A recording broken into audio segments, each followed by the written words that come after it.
Yo, yo, yo, yo, yo, yo, yo, yo, yo, yo, yo, yo, yo, yo, yo. What's good, my people? What's good, my people?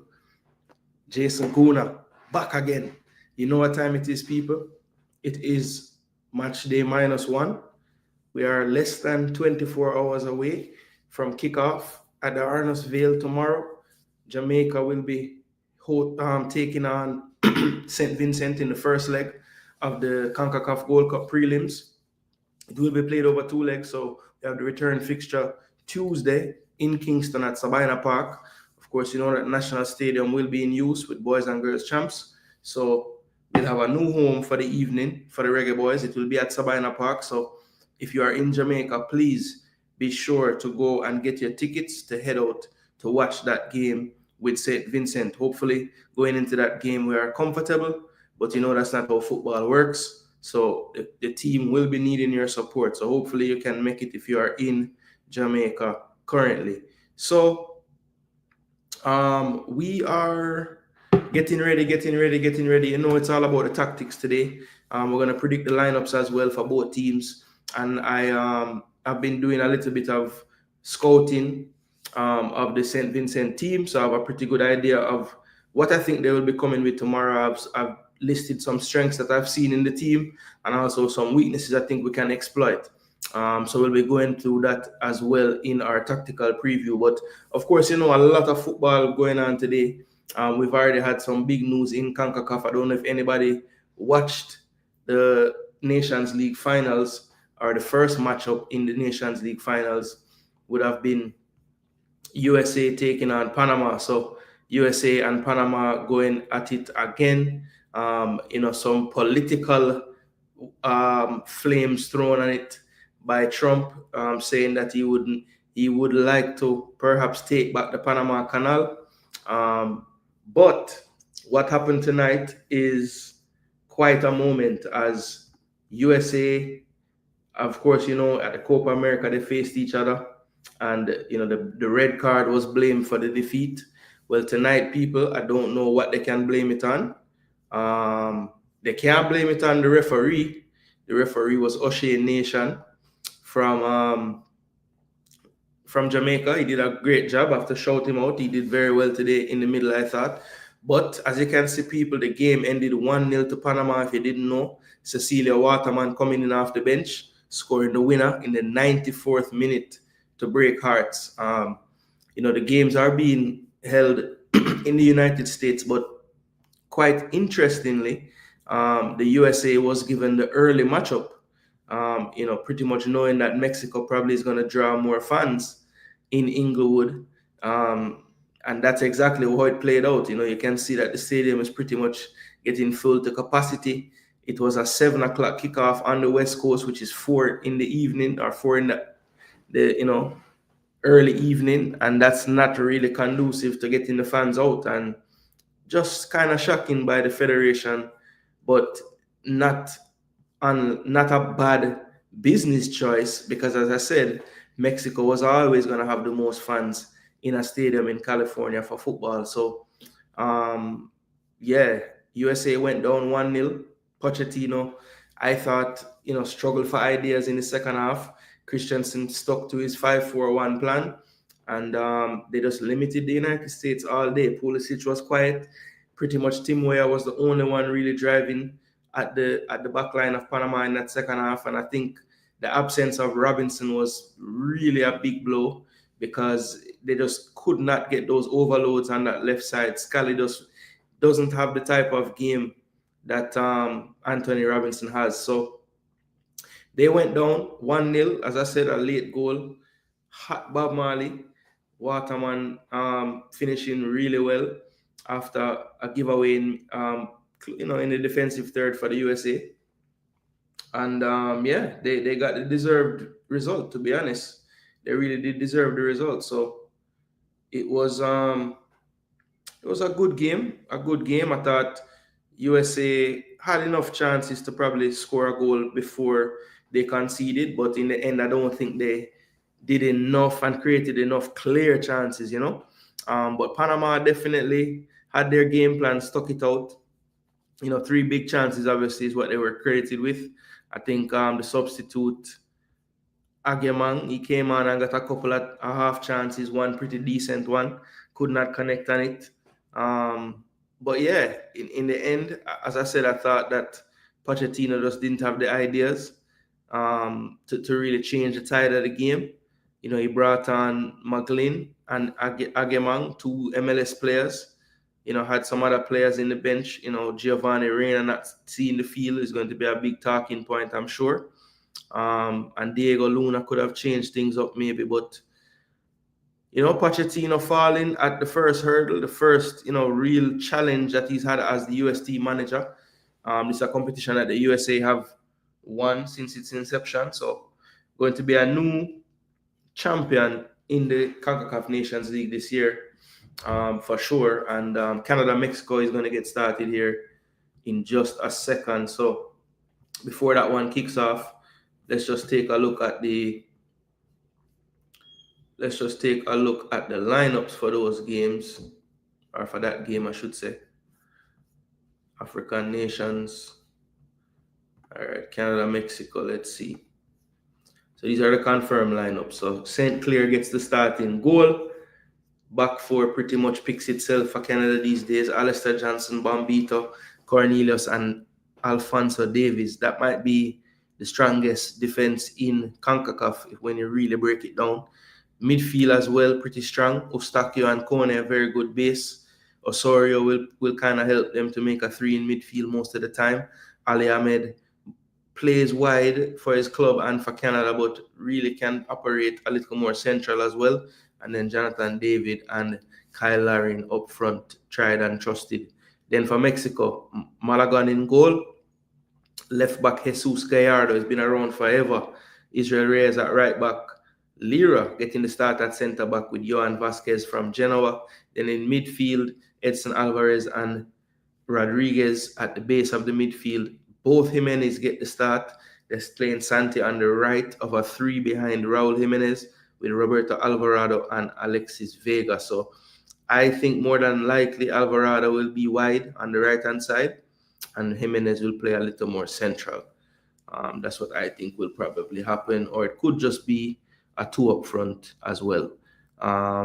So this should be an interesting one. I have it on the TV right here, so we'll be keeping track of that game. But good luck to both teams, and as I said, they know now that they have a huge opportunity ahead of them if they can get through the semi-final. One game against Panama and they are the champions. So big night for both national teams. I think Mexico will have the crowd advantage for sure. But Canada, I think, will have a lot of confidence as well, knowing that they have been, basically, if not have closed the gap all the way, they're basically on par with the Mexicos and the USAs in the CONCACAF region right now. So that should be good. Also today, as you can see, let's see, let me get this back on screen.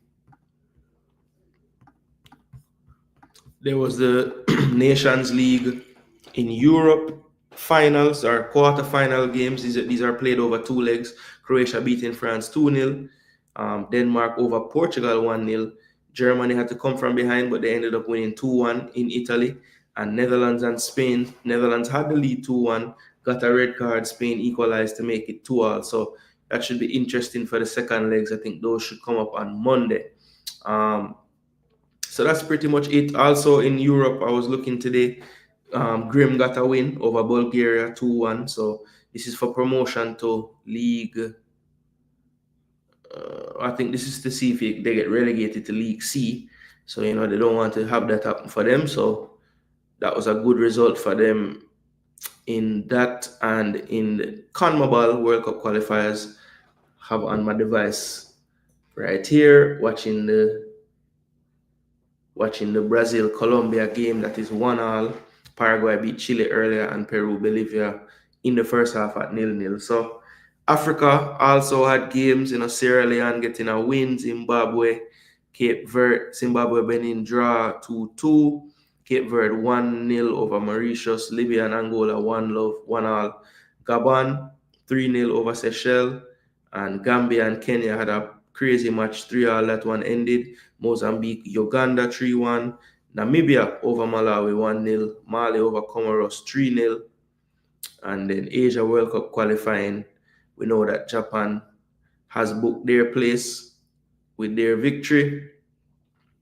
So that's good for them. And there's just football going on all over the world, international wise. So very, very nice. I love these times. Football, football, football. All right. So let's check in with the comment section. Then we're going to get right into why we are here tonight. People, for the tactical preview. We don't know. I think I saw a couple of people streaming right now. It's like everybody wanted the late night tonight, but you don't know. These type of videos that I make in terms of the tactical previews, I know if I don't get the live viewership for it, people will check in and see what I was talking about when they have the time. So big up to each and everyone in the building currently and those who watch on the replay. Just make sure when you tune in into the YouTube stuff for me, you like the video. You can also share the content within your peer groups, your sports groups. Go ahead and share the content. Let people know that we're live. Let people know that we dropped content.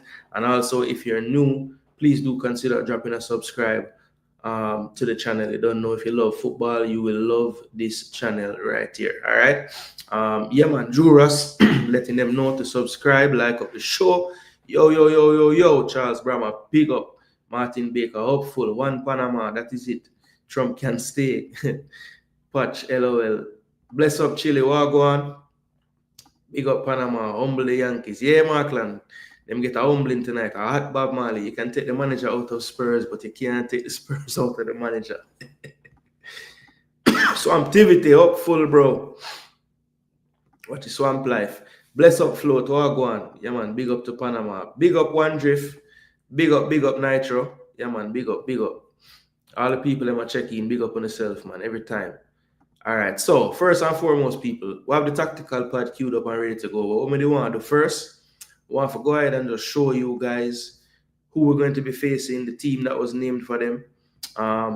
So on the SVG Instagram, they do have the squad.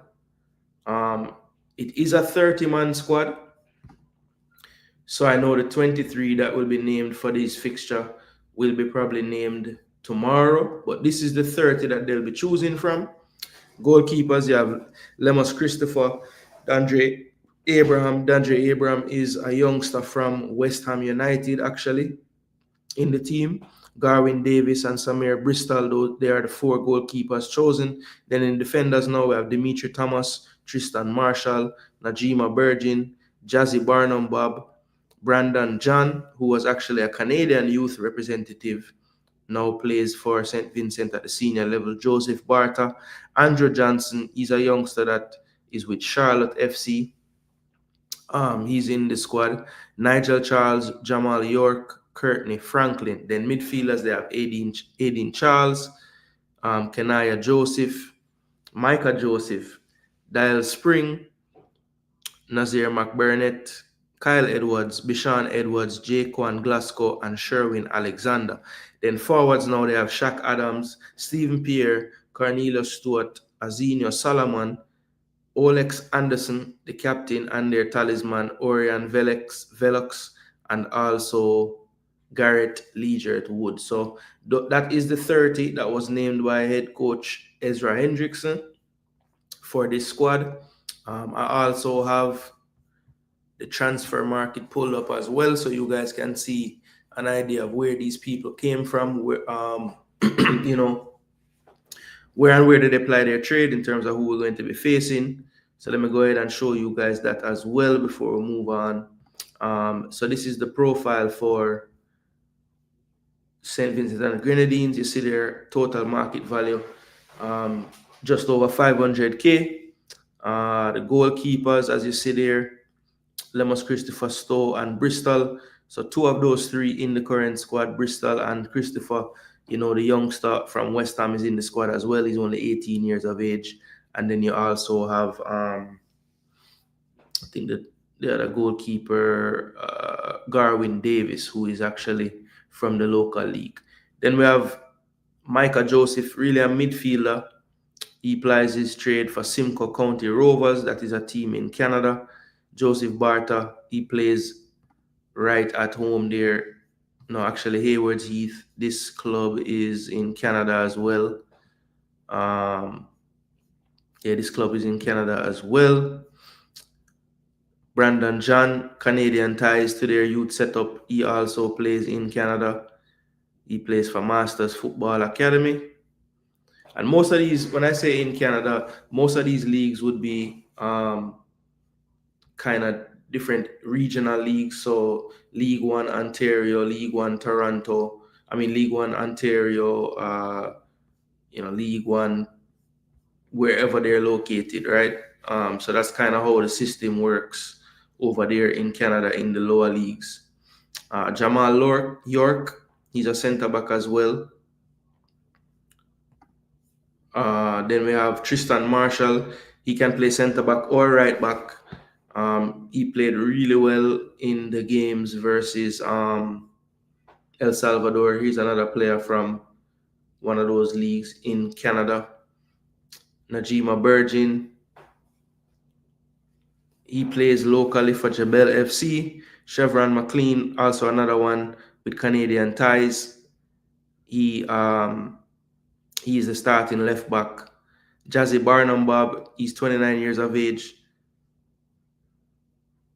He plays for Chelmsford City. I think, if I'm not mistaken, yeah, this is a club in the National League, I want to say. Yeah, National League South. Yeah, so this is the league that Michael Hector recently got a contract in. Dagenham and Redbridge, his club. So he's in the same league. This is what, the 6th tier in England, I think. Premier League, Championship, League One, League Two, 5th tier. Dial Spring, he pops up with some goals from midfield. He plays locally for North Leeward Predators. Sebastian Alexander, young player, he's at Rush Select. Kenaya Joseph, Layu FC. I forget where this is. Let me check. Yeah, I think Layu is pretty sure they're in St. Vincent as well. Then we have Sherwin Alexander, plays locally. Edine Charles, he's also at North Leeward Predators. Bishan Richards, Hope International. I forget where this club is, but it's not in. Oh yeah, no. Hope is a St. Vincent club. That's where he is. Richards is a decent talent.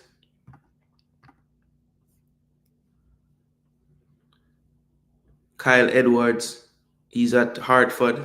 He plays alongside Deshane Beckford from Jamaica. Trey Cosby, an attacking midfielder. He's overseas. Shaq Adams, currently without a club, but has played in the USL before. Orion Velox, he's a left winger. Youngster as well. He's not with a club currently. Cornelius Stewart, he plays in Indonesia, has been a world traveler as a player. We'll talk about him in the tactical preview as well. Olex Anderson has been with North Carolina FC for a few years now. Actually, know a lot about this player because a player that was his teammate plays right back, and was kind of watching him play to see if we could use him for any of our national teams a few years ago now. And Olex Anderson was somebody who always stood out when I was watching him play. Very pacey striker, can play winger as well. He's their captain now, 29 years of age. And of course, North Carolina has made it into the USL Championship now from League One. So playing a higher level of late. Azenia Solomon, he plays locally, and Stephen Pierre, also one of the local products as well, can play on the wide, can play wing or central forward. So those are the players that are listed on transfer market now. You would have seen some of the names on that list are not there. They are so new to this setup. Some of the players that have been brought in for this game, I will be talking about all of that currently. So let's just check in with the chat and see what's going on real quick. I see the numbers stepping up. Thank you very much, people, for tuning in. Please do smash the like button. Let me get a drink.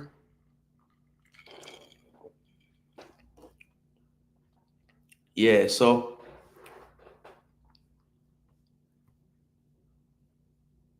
patch out, say Nitro. Bless up DJ Gigs, Wagwan. BM said, big up. I'm enjoying the Nations League. I want a Panama versus Canada finals. Well, we're going to see, I do agree with you. I think Canada will get through this game tonight. I think it's going to be Panama, Canada, and USA and Mexico can battle it out for the third place, All right. Now, in case you haven't seen or heard, what I want to do before I get the tactical board on the screen and start to tell you about the 11s and the strengths and weaknesses and what I think we need to be doing, let's just refresh one last time our memory about the players in our squad. Let me check something. I have something pulled up I'm going to get on the screen, people, but I just want to check one thing.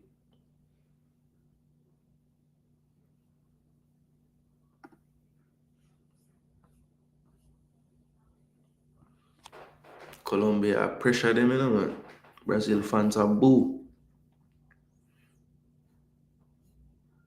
So they haven't updated the squad from the Nations League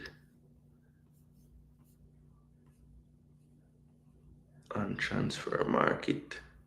71 million total value. Wow. All right, let's get the Reggae Boyz updated squad on the screen. Well, not even the updated squad, but let's just get the squad that was named. And of course, we know what changes have been made. So this is the Jamaica squad. Just gonna run through that real quick one more time. Yep, Japan is in. I just mentioned that Nitro. Bless up, Chris. What going, bro? Yeah, man, we are burning a late night fire because, well, not even a fire. I just bring my takes on how we can get the job done, All right, so this is the Jamaica Reggae Boyz squad called for the two-leg tie in the Gold Cup prelims versus St. Vincent. Shaquan Davis, Andre Blake, and Jamali Waite in as the goalkeepers.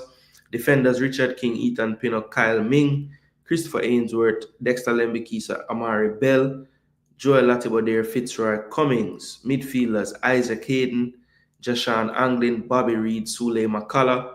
Casey Palmer was called, had to pull out due to an ankle issue. Want to get that recovery up and gunning and get to full fitness for the end of the season.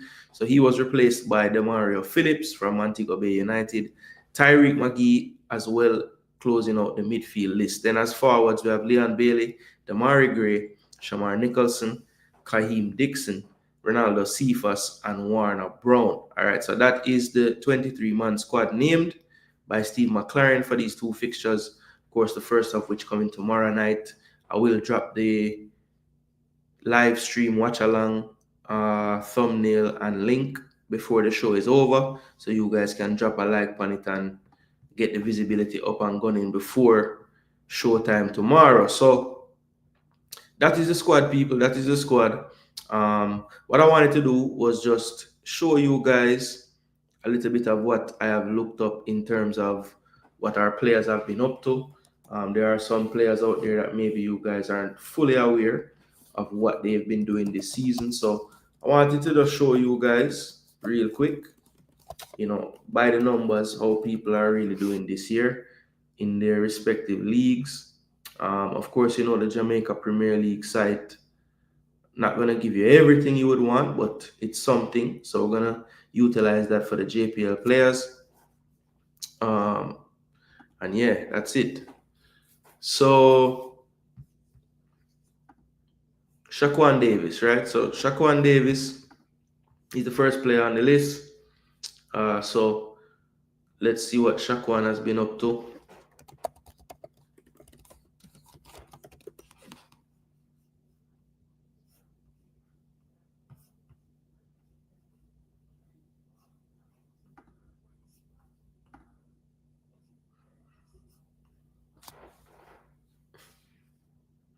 Site moves slow.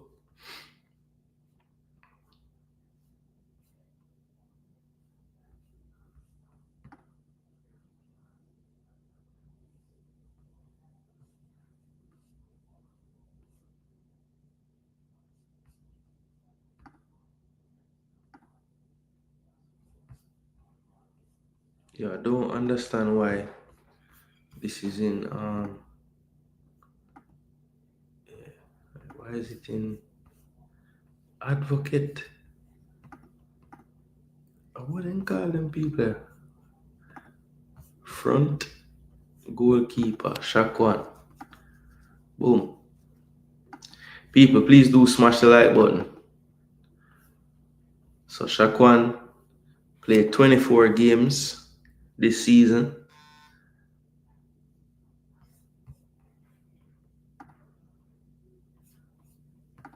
I'm so special. 16 clean sheets, 2 more, and he breaks Amal Nice JPL record. So that's a good look for him, honestly. Yo, all of the records that get broken from now on need an asterisk though, you know, because when JPL ever have 39 gameplay, 16 in 24 is impressive still. Why they should have that on here. Like, I'm looking at the statistics, right? Leaders. Why them don't have a clean sheet leader list? That's not hard for do. Minutes played, yellow card, red card, and goals. So them not have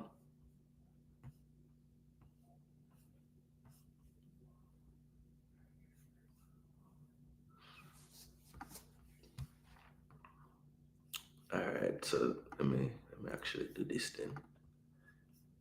Where is it?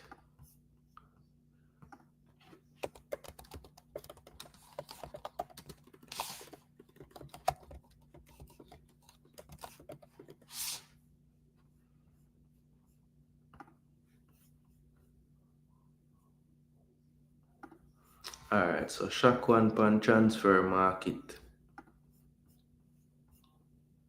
Yep, new Nation League champion. Are the Mexican fans afraid of ice? Alright.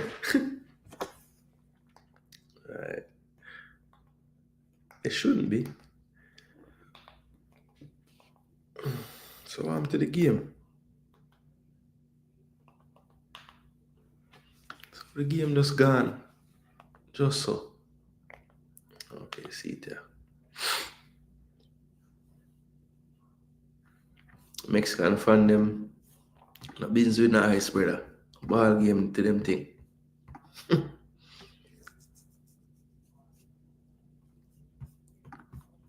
Alright, so Shaquan Davis at Mount Pleasant. 100K, not bad. Playing in the JPL. He has made 18 appearances according to these guys and has 10 clean sheets. But to be honest with you, people, they're never really quite all the way up to date with the JPL games. Because if you look, yeah, they don't have the information from February right through. So, you know, let me see. They win 5 love that are 11, 12, 13, 14. They lost that game. So I count 14, but I don't know. 1,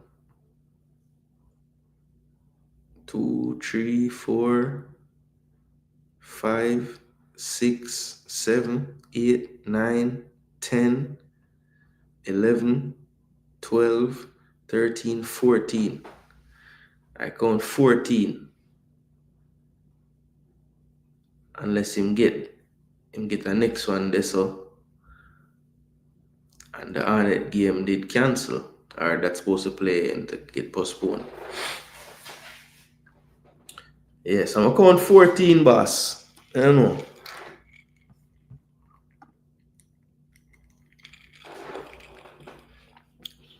But that's Shaq Davis. I mean, realistically, people don't think Shaq gonna play in this window. But you know, stranger things have happened. Cards can happen, injuries can happen. So hopefully he'll be ready if he's needed. But I don't think he will see the pitch this go around. Now Jamali Wait. I think he will more than likely be the backup just based on how the minutes have gone of late. Of course, he's in the second tier in the USA in the championship, up 200K now. his value. They've only just started their season, so 2 appearances and conceded 6 goals in those 2 games. Damn, rough. Last year he struggled with his El Paso team. They were one of the worst teams in his conference. They conceded 2 and 4 and actually have 2 points from those games. So yeah, rough start to life for him in the USL, but Jamali Waite is the backup. Don't know if there's anyone out there to push him. I mean, there's a player at Stockport who had a great season last year, left and went to Stockport in League One. And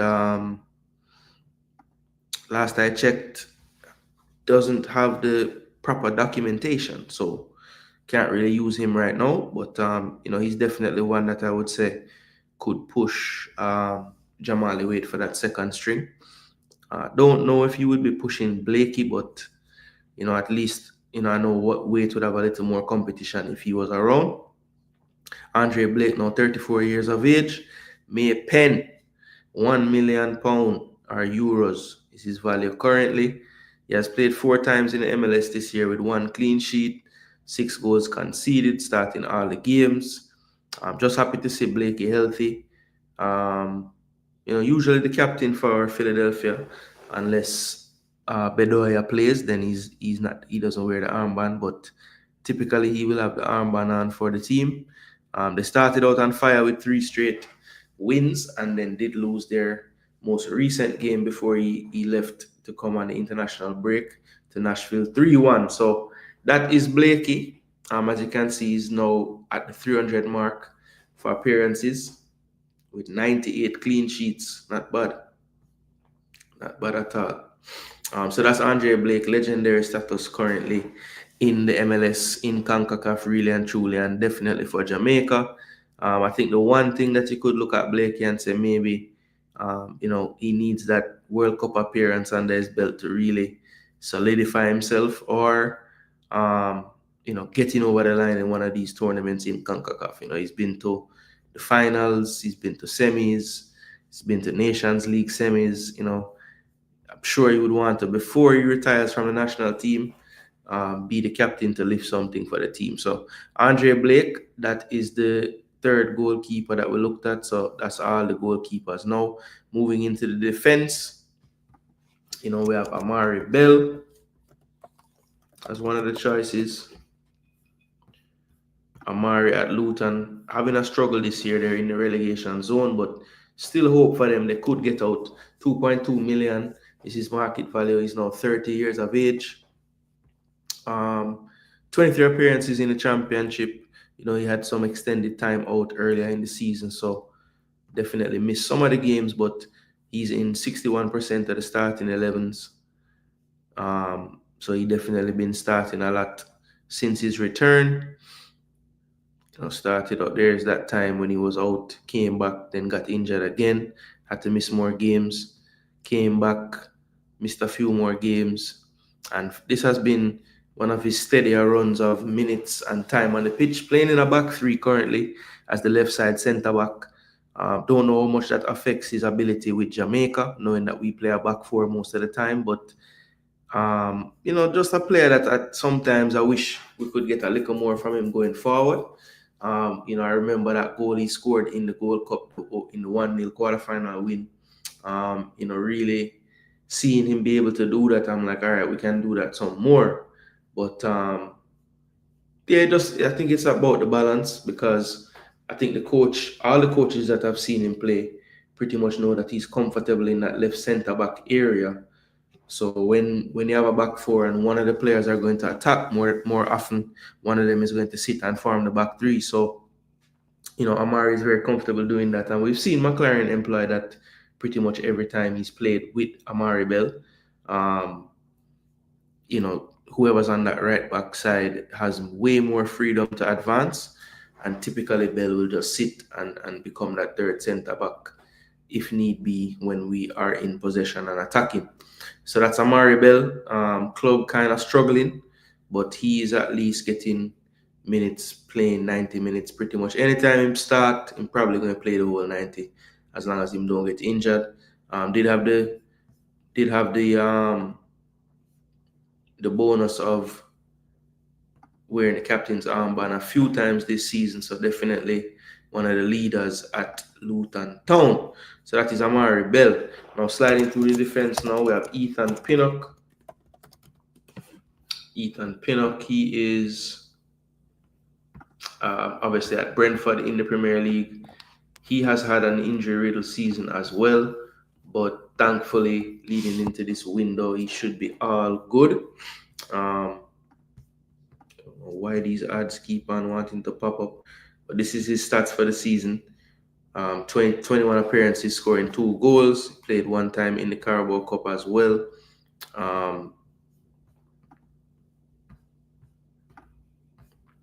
So Pinnock up to 8 million is value. And this is what he's been doing this season so far. You know, that stretch had the big hamstring injury, came back, and then really came on the pitch for someone that got injured and has not seen the bench since. Not bad results either. 2 wins, a draw, and a loss in his last 4 appearances. Brentford moving up the table nicely. He's up to 17 caps now for the Reggae Boyz, which is nice. Let's see the next player, Richard King. And it looks like Raul Jimenez has scored already in the Mexican party over in Cali. Mexico rocked the all black. Man, them scoring at the first minute star. Jaja. Canada will have to come from behind. Johan Vasquez telling them to relax. True, because this not mean nothing yet. So hold on, where Richard King there? There he is. 23 years of age, up to 150k. Many people believe that he should be out of the JPL. But let's see what this summer entails for him. Yeah, Jimenez ain't gonna miss that. Ball drop right on him foot in the box.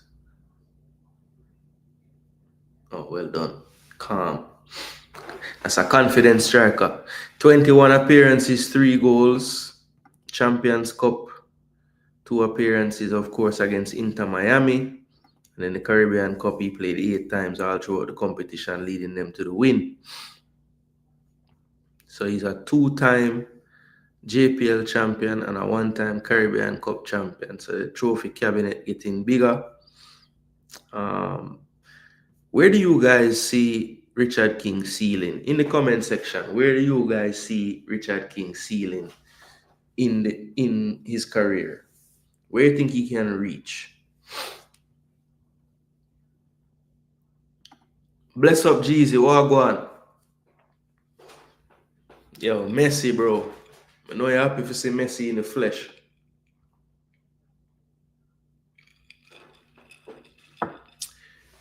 Need World Cup. Hope him push the boys in this camp. We need this World Cup.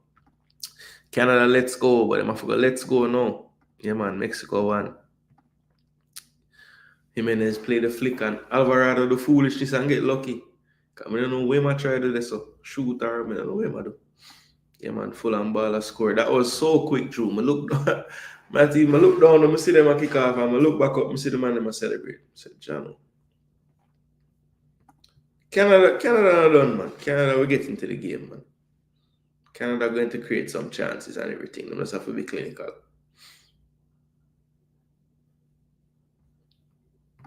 Mexico funny, they will play with more comfort. The USA scares out the window, them slick. When it's Jamaica game. Tomorrow night, 7 o'clock my time. I think it's 8 o'clock in St. Vincent and 6 o'clock in Jamaica. Yeah, so I'll start the stream about 6 o'clock. Maybe a little after, just depend on how quick I can get finished with what I need to do after work. Because I know the stream will go be for a while, so I probably want to eat some food. So yeah, I'm going to try to start 6 because I like have the full hour for lead up to the game, but I might have to run out a little later, which usually don't help the stream that much because by that time everybody I watch what them I watch and but when I watch that people, when I run out and I know my people them will still give me a strength same way. Um, all right, so Richard King. So yeah, tell me in the comment section, people, what do you think Richard King's ceiling is in this football? He's 23 years of age now. He's a defender, so still has his best years ahead of him, I think. Um, I think he's getting to the point in the JPL where it's diminishing returns for him. Like, I don't know if he's getting challenged enough. He's definitely not getting challenged in his team in terms of his place. And we know what that can do to players when the complacency sets in. So, um, yeah, I don't know. I don't know. I think this summer, the next 6 to 12 months for him are crucial. I believe he needs to seek an opportunity where he will at least get challenged, because I don't think he's getting challenged where he's at right now. But I don't know what you guys think. I think it's imperative that he makes a move soon, because at some point you have diminishing returns doing the same thing. Kyle Ming, former Richard King teammate at Cavalier. Now he's moved on to Mount Pleasant. He's 26 years of age. Listed as centre back here, but of course plays right back predominantly for Mount Pleasant. He also had some games in the Caribbean Cup, just the group stage. Of course, Mount Pleasant didn't make it out. And then Premier League, they're saying he had 22, but I think he's probably played more than that. But a good player, decent player. I don't know of his long-term future with this team. But for right now, Kyle Ming in the squad. Another player that I think their future with this team is up in the air a bit in terms of like the immediate future when it comes on to the Gold Cup and World Cup qualifying, is a player that I think a lot of people are high on, because he's been playing in the Jamaica Premier League since he was about 15 years of age, and that's Christopher Ainsworth. He's now 19. He also has 2 Jamaican champions and a Caribbean Cup to his name. Obviously, he plays for Cavalier as well. 4 goals this season as an attacking left back. Can play, of course, further up the pitch as well. I think he's probably at his most natural position is probably left wing back, I think. But we saw him do pretty good in the Inter Miami game. Still showed his inexperience in the second leg, making that rash tackle, which led to the Suarez penalty. But yeah, I think that this is a kid that definitely shows some promise. I think if he can work on his ball retention a bit more, I think he has a decent delivery on him. I just think sometimes in the tighter spaces, just gets a bit too panicked for me. But definitely, I think he's a player that's willing to learn, a hard worker, and yeah, with the proper system, proper coaching, I think he could kick on even to a few more levels than what he's shown so far. So Christopher Ainsworth, I think not a bad player, one that I have some time for. I think he is a decent player and a decent shout as well for this window. If you're gonna put players in there that maybe the coach is trying to find that cream of the crop in the JPL or from the JPL that we could work with. I think he checks a lot of the boxes in terms of age profile, performance. Seeing him do it against higher level opposition now with Inter Miami. And as I said, he had a bit of a mixed bag, because first leg I thought he was brilliant. Second leg I thought he wasn't very good, gave up the penalty. And even other than that, I think his confidence kind of went after he did that. It wasn't as, pivotal in the game for Cavalier. Why is that not a penalty? Why is that not a penalty? Here come the foolishness, CONCACAF with them foolishness. Why is that not a penalty? Why is that not a penalty? Marsh might get a red card, If them not get this, I think Marsh can get a red card. What am I saying? That brother here is a real crab too, Wasn't this the referee that did the penalty thing with us in the Copa America? Isn't that the same man? Let me find out if I the same brother that. Bro, that clear as day, BM. May I watch it?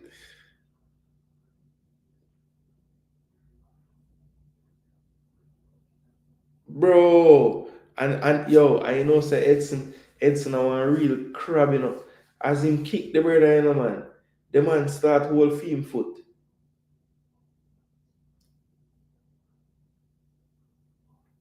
Them say Cornelius stamp down on the man foot. Yo, Jesse, go and hold it, bro. Nobody getting a red card. Go and hold it. Yo, brother, it look like the same. Watch out, yellow card for the same brother. No, watch out. Him not give. Yo, they are refer thief, you know, man. All right, that's Ainsworth people. Yo, Marsh might get kicked out of the game, you know, man. I tell you that. All right, Joel Latibo there. We're gonna go through everybody, you know, people. So watch now.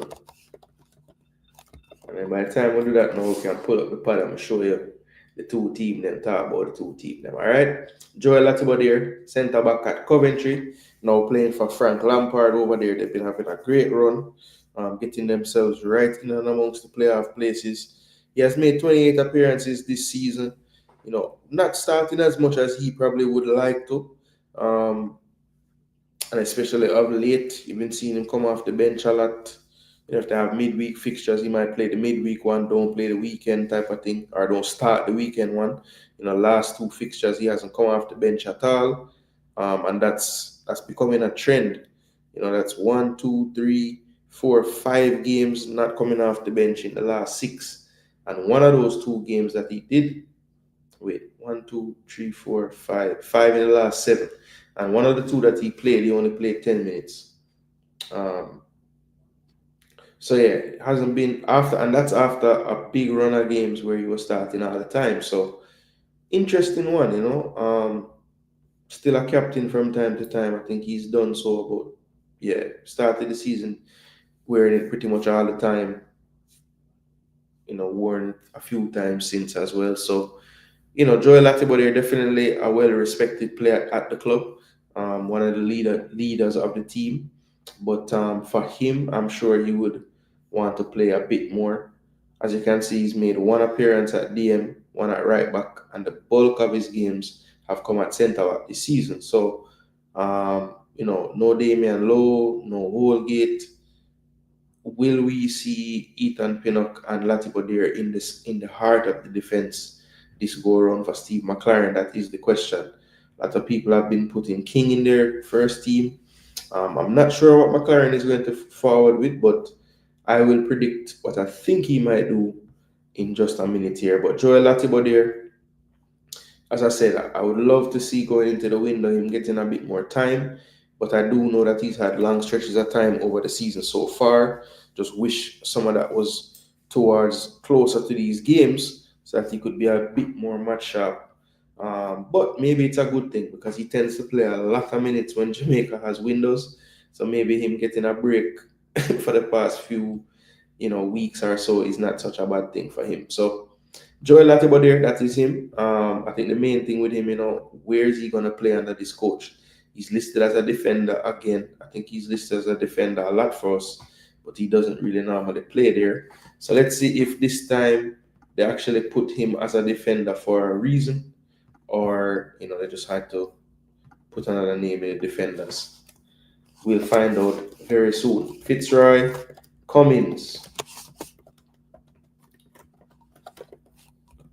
This is another player that represents Mount Pleasant. Was formerly at Veer, I think, before this. But he's made 20 appearances, has 4 yellows, no reds. He made 4 appearances in the Caribbean Club, or the Caribbean Cup as well this season. Could, just regularly a centre back. Good player though. I think he's decent. I don't think he's a bad player. Has a good temperament, which is kind of rare for some centre backs that play in Jamaica. Don't really see him diving in so much. And he's not terrible on the ball either. Decent retention. I mean, not going to pick out passes like crazy or anything, but, serviceable. Not going to make a mistake either. Not going to sell the game. So that's Fitzroy Cummins, people. Good player. I like him. All right, now let's move into the midfielders. We have Isaac Hayden. Recently he made the move to Portsmouth on loan. I'm going to spell the man's name right.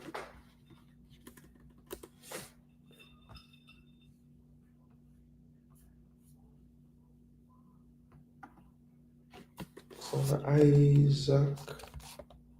I'm not sure you spell Isaac. Oh no, it's 2C. How you spell Isaac? Why the man name not there? 120 man named Isaac. So I'm gonna type in Isaac Hayden at number forward. What I'm telling you, man. Man, win a champ. Alright, so Isaac Hayden in the champ, 11 appearance so far. And he joined the club in Jan. Pretty much been playing, starting, I think, has made some substitute appearances as well, but the majority of his appearances have been starts. And in the last 2 games leading into the window, he was on the bench. Now, I wonder, again, similar to with Coventry, are these managers now starting to realize that when they go to Jamaica, they ain't going to bench. They're going to be playing. So let me not run them into the ground before they leave. I don't know. That's something that they would consider.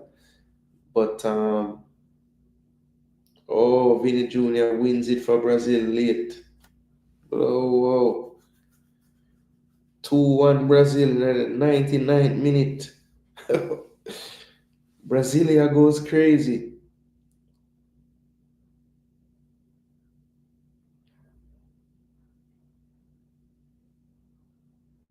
Ooh. Take a deflection, but still a good strike. I mean, the deflection scored it still, but I mean, if you don't shoot, you don't score it. Man, literally just buck the ball right now, goal. Tough though. So 2-1 Brazil. Vinny saved them. Peer boo, them when I get boo. Jashan Anglin. I think that's how you spell it. That W. No, it's a U. There's Jashan. 23 years of age now. 21 appearance, 2 goal, 1 assist, 1 red card. So 2 red card and 5 yellows on the season. A player that Jamaican, I guess you'd say what, Jamaican scouts and the brain trust in Jamaica, they just all they love this player. They love this player, they see him as one for the future. Had his indiscretions in his career, but trying to get those behind him now. For me, I just feel like he just needs to get a better understanding of like his positioning and things of that nature. He's definitely a hard-working player, but I think sometimes he runs himself out of areas that if he had just stood still, he would have been in the perfect situation to do whatever he was going to do. But sometimes you don't want to take all of that out of a player if he's a all-action player, but at the same time, I think he needs to find a balance with that, because if you look at like him and McCullough, who are teammates, I would always choose McCullough over him, because to me, McCullough is a little more cerebral. He thinks the game a bit better to me. Anglin might have more ability in terms of just, the things that you do on a pitch, pass, shoot, control, and things like that. But I think that added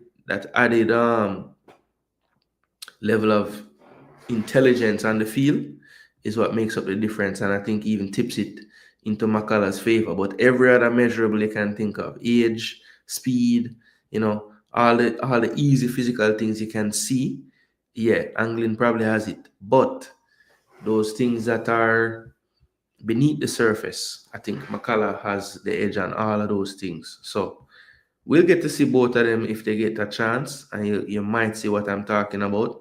But since we're talking about him, let's just go to Sule. Sule Makala, club captain at Mount Pleasant, 32 years of age now. Listed as a centre back, but can play right back, centre back, CDM. Yeah, can play pretty much anywhere along the back line, left back even if need be. He has 5 goals, has a knack for popping up with goals. We saw him score against Trinidad in one of the games in that recent series that was played. So we know that he has a knack for popping into the box late. Definitely a threat on set pieces as well.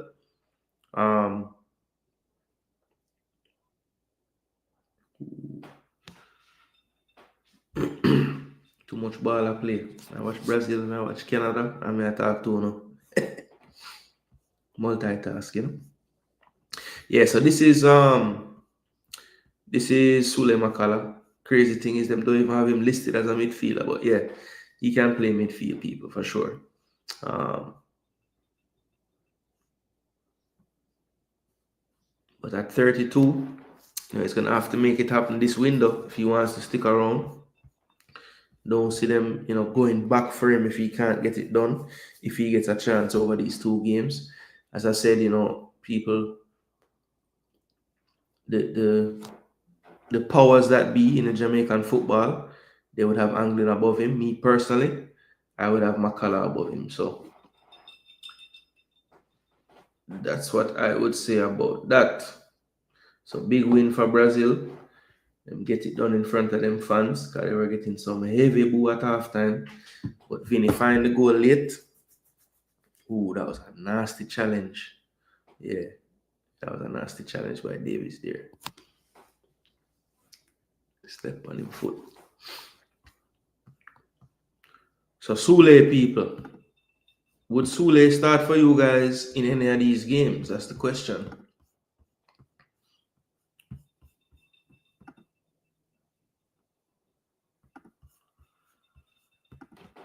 So Tyreek McGee. This was probably one of the more eye-opening selections, but I don't know why for so many, because he was in the last Nations League team to face the US. So I wouldn't expect him to be dropped for this game. Hasn't really set the Jamaica Premier League alight since joining Ver United, but to be fair to him, Ver United haven't really set the Premier League alight as a team. It shows here he's attacking midfielder, his second position is right wing. I think he's actually better on the right, personally. I think that performance we saw against Nicaragua, I thought it was better because he was on the right side.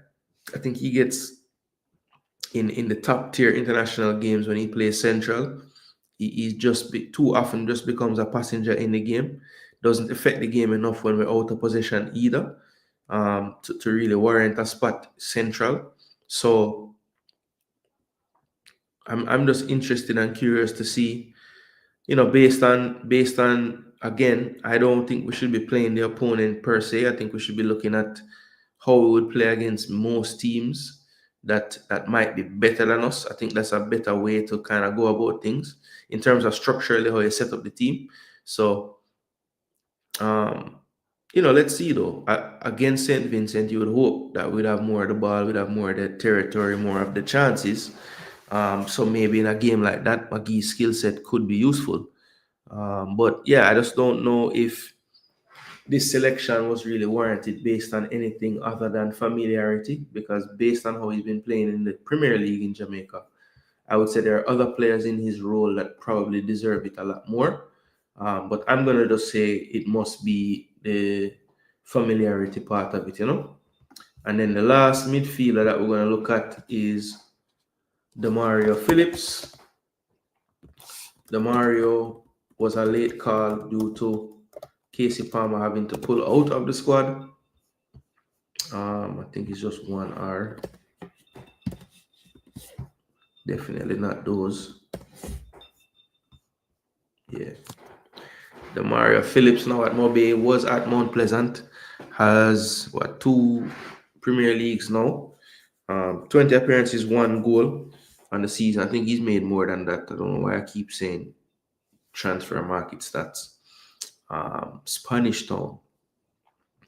But yeah, he's up to 10 caps now for Jamaica. So we'll see if he gets in the coach's plan. Sometimes we see people get called up to the team, weren't even on it, and they start the game. So you never know when I put nothing past nothing past them, man. Yeah?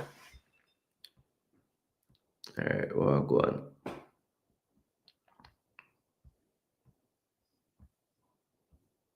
Yeah, I don't know how that wasn't a pen, bro. Even the Mexican commentators are saying that it's a penalty. You see it? Why have VAR? It's not calling obvious fouls. I don't get how VAR not tell the man to look on that again. That's crazy. And the VAR thief too. Check. Up full, Mr. Y. What go on? Jonathan David, Mr. Sitter. Come on, my baller. John, miss it. Problems, this,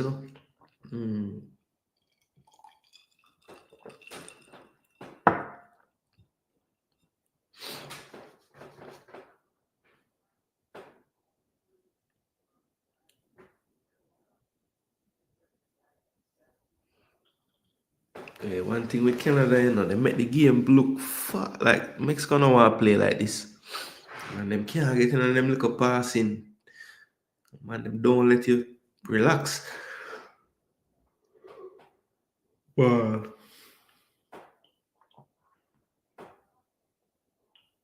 It's the longest I see Mexico have it.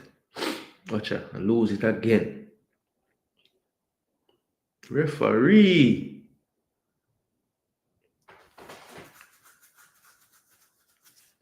Alexis Vega. That's a yellow card, sir. Imagine a final with no USA and Mexico equal no money. Well, luckily, the third place play right before, so people then probably just leave before the final play. They always Mexico in the finals for financial reason. Mexico definitely carry the crowd. Isaac need to have a good match for us to play well in this match. I would agree, but for sure, Brazil get the late one, yeah. Germany did win today, and my side, Netherlands, dash where give. The young Ajax boy just go in a one mad tackle and get red card. No, the thing is, BM, if the USA put it in a place where the US fans will go, like Nashville and them place there, and Columbus, Ohio, and any place where them love the football in America, because that does exist in the US where the fans them love it.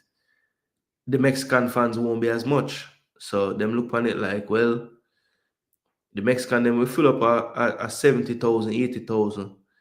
Even if we take the game go to Nashville, the stadium only about 30,000.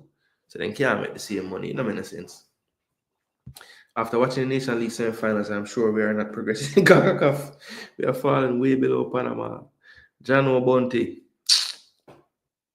While I'd say, him not see it. When Grimmy left, our World Cup chances went unprofessional. JFF says Nitro. BM, that the ESPN man, they must say USA people have no soccer history, only for females. Yeah, true. Angling for my money, said Duke. So the referee showed card. So, man, the referee a madman, man. Every game, you see the ref, it out of control. Every time.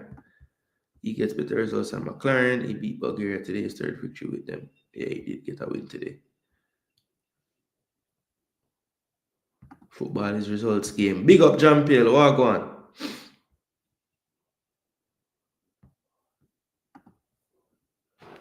I thought I was the only one that thinks he's better at the right. Yeah.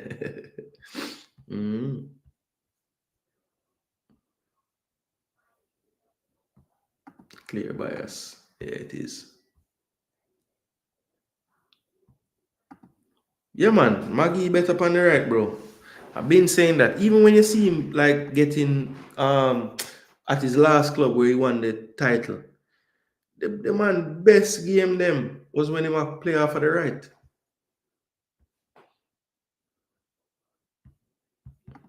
Yeah, man, Bailey will be on the right. Yeah, well, the Maggie ain't gonna play, which is fine. He can bench. Bless up, Jairus. So I go on. 3-1 Jamaica, said Jairus. All right, Jairus. I hope you get the 3-1, because I say anything less than that, a balloon cuss you come cuss for my show.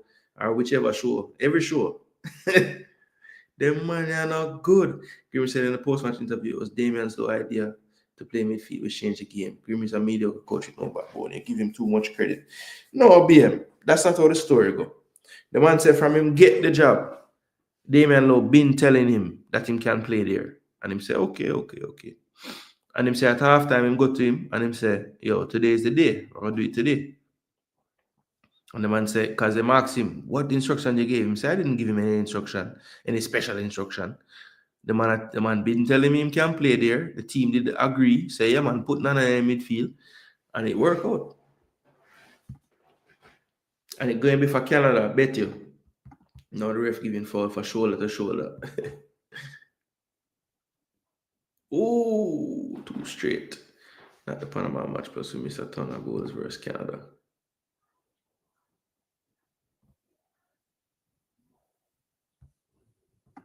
Bailey alone in their first leg miss a bag of goal. That's true. Travel well for the national team, especially if the games are in America. Gunners boss, you believe say them man here travel? Brother, them people just living in them places where them go. Mexico is controlling CONCACAF. These big games are always held in Texas or California, even though the Mexico fans would still travel anywhere in the US. Look, because the population is already there in those states, I mean, it's not a matter of controlling CONCACAF. Like at the end of the day, CONCACAF have to make itself money. If Jamaica could have guarantee them can get 30,000 people to go somewhere, CONCACAF would probably listen to Jamaica, but Jamaica can't guarantee that. And the scale, that could have been two. Vasquez with a clean header on the front post. Good defender that, Johan Vasquez.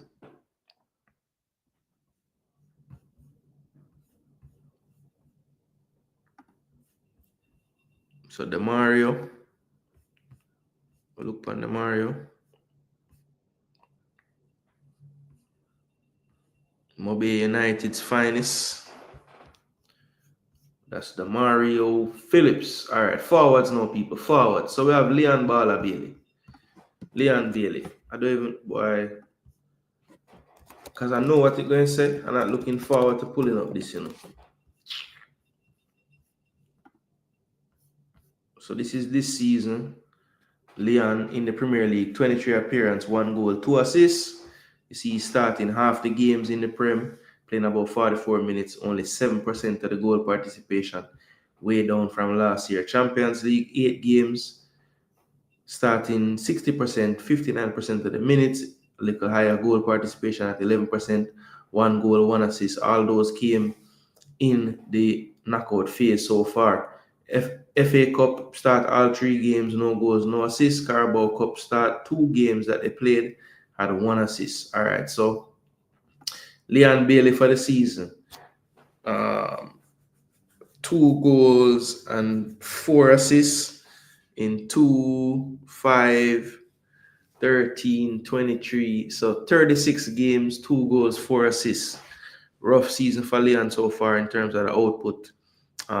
Have seen an uptick in the form of late though. Some would say maybe due to the fact that they have had an influx of attacking players coming on loan, and he's realizing that if he don't perform, he'll be on the bench. Sadly for Jamaica, I don't believe that we have the type of squad depth to really have him have those same thoughts when he's here. So let's hope that he can motivate himself and not necessarily perform in a manner that kind of proves that he doesn't have anybody to take his place. So let's see. He said all the right things in the media, said he can't wait. He's looking forward to this camp with the Reggae Boys. We see him, not being too cool for everybody in the videos that we saw of the players singing the karaoke. He did his thing as well, which is good to see. So yeah, Leon Bailey, I think now more than ever, a team that we are favorites against. People want to see some kind of output from you in these 2 games, Leon, I'm sure. And hopefully you can deliver for the people. Damari Gray at Al Ettifaq now, of course, Gerard is gone. So things are a little bit different for him of late.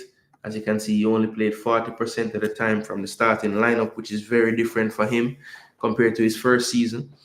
Did have some time out as well, but since he's been back, started out 3 games off the bench, and then the last 3 prior to the international window, he has started.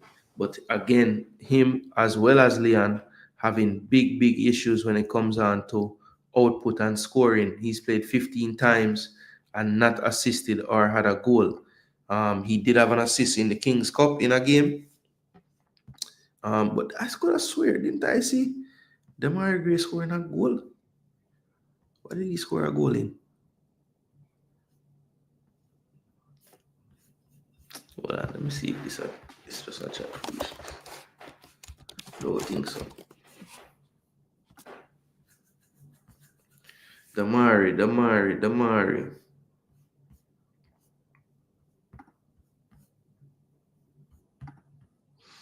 No, I don't have none in the league for real. No goals, no assists. Wow. Sad.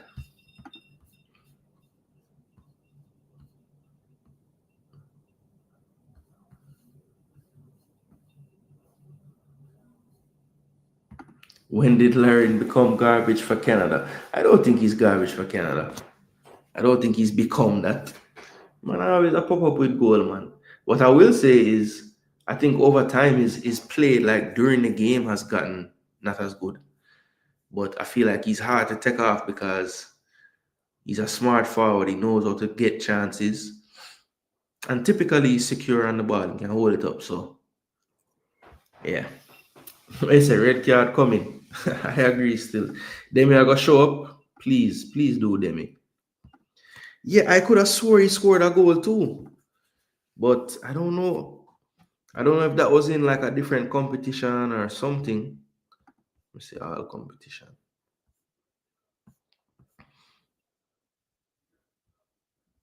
It's just an assist, bro.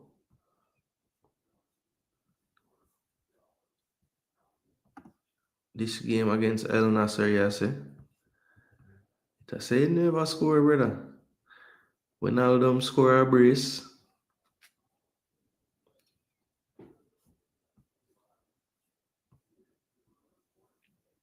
Did Gray, yeah, Gray came on in the 72nd minute.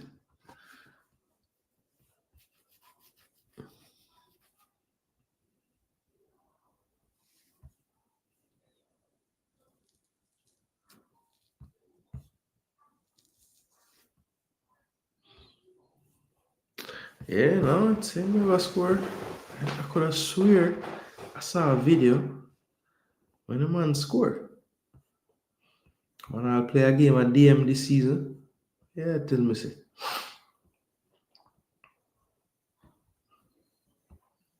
Scored 2 against USA though. So that's Damari Gray, people. Similar to Leon, not having the output that you'd want to see, but what a ball by Vega. Ooh.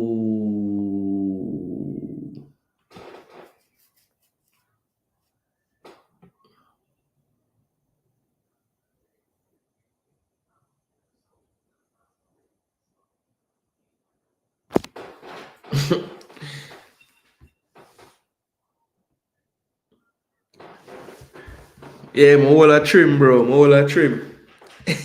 Mola trim. Mola trim, dog. Man said my name Jackson Gooner.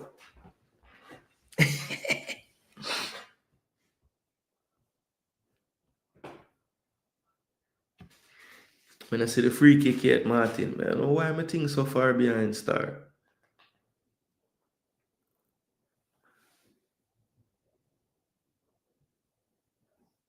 Alvarez down on the ground for about that.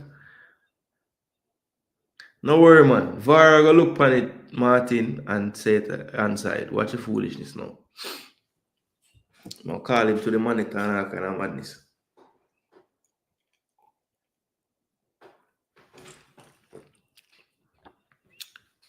Yep. Pretty clear he's offside there. think you're right, Martin. Them can't thief that one dead. Clear. So Demi, that is it. We need it, Demi. We need it. All right. Next player now. The vibes master in the camp.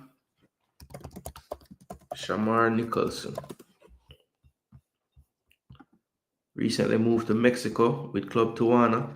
Lost his manager already, which we've seen before at his old club. Hopefully that's not something that affects him negatively in his time there. These are his stats from before he left Russia. 1 goal, 2 assists in the cup. 3 goals in the league. Did that in 14 appearances. 3 goals and 2 assists in 14. And then since he's been to Liga MX, he's made 7 appearances, 1 goal and 4 assists already. So 5 goal contribution in his first 7 games, not bad at all. Yeah, and the first 3 had decent games, started all 3, but didn't get any joy. Missed some chances as well in his first couple of games, but that 4th game against Pumas did really well in a 4-2 win, scoring a goal and also assisting twice. Got an assist against Leon in a 2-1 loss. That Atlas game he came on, they were up, they end up losing 4-3, and then Pachuca put them to the sword 4-1. So rough going right now. They're in 18th, which is right down there at the bottom of the table. So Shamar needs to get back that starting berth. Coming off the bench in the last 2 games. Hopefully, this manager doesn't see him as a bench player, because we've seen that happening in the past with Shamar at his clubs. When a manager leaves, it's not always the best thing for him. So, BM said, I don't want no vibes. I want lots of goals. Well, no matter what you want, yeah, that you'll get. That Shamar the pot. Venezuela recruited 6 players from Spain for this window. Man. Since I've been on YouTube, no, I haven't had my hair nowhere near to this shot. My father would have called this a serve me long. But this is how I always had my hair for like years, just like how it is right now. I just did let it grow like during COVID and never really cut it back low again, to be honest. Until yesterday.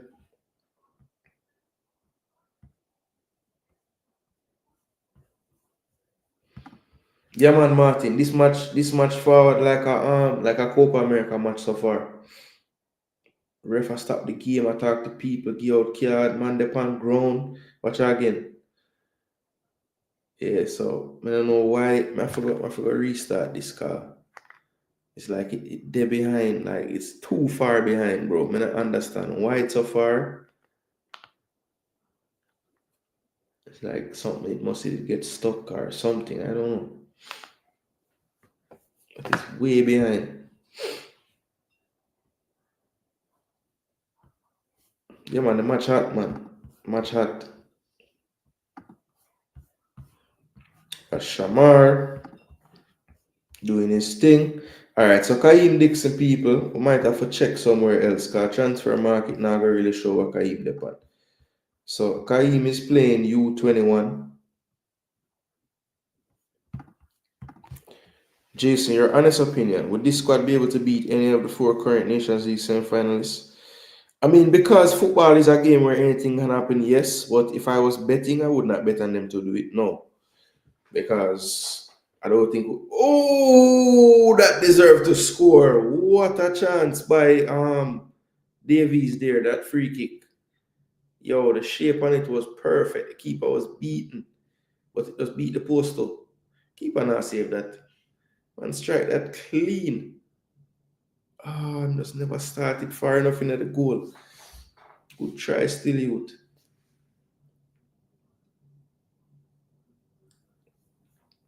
Yeah, I don't think they would win. Not with this squad, no.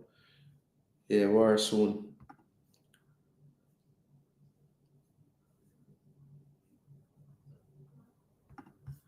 They might not reach it still. All right, let's see. So this is, let me see which one I want to show you first.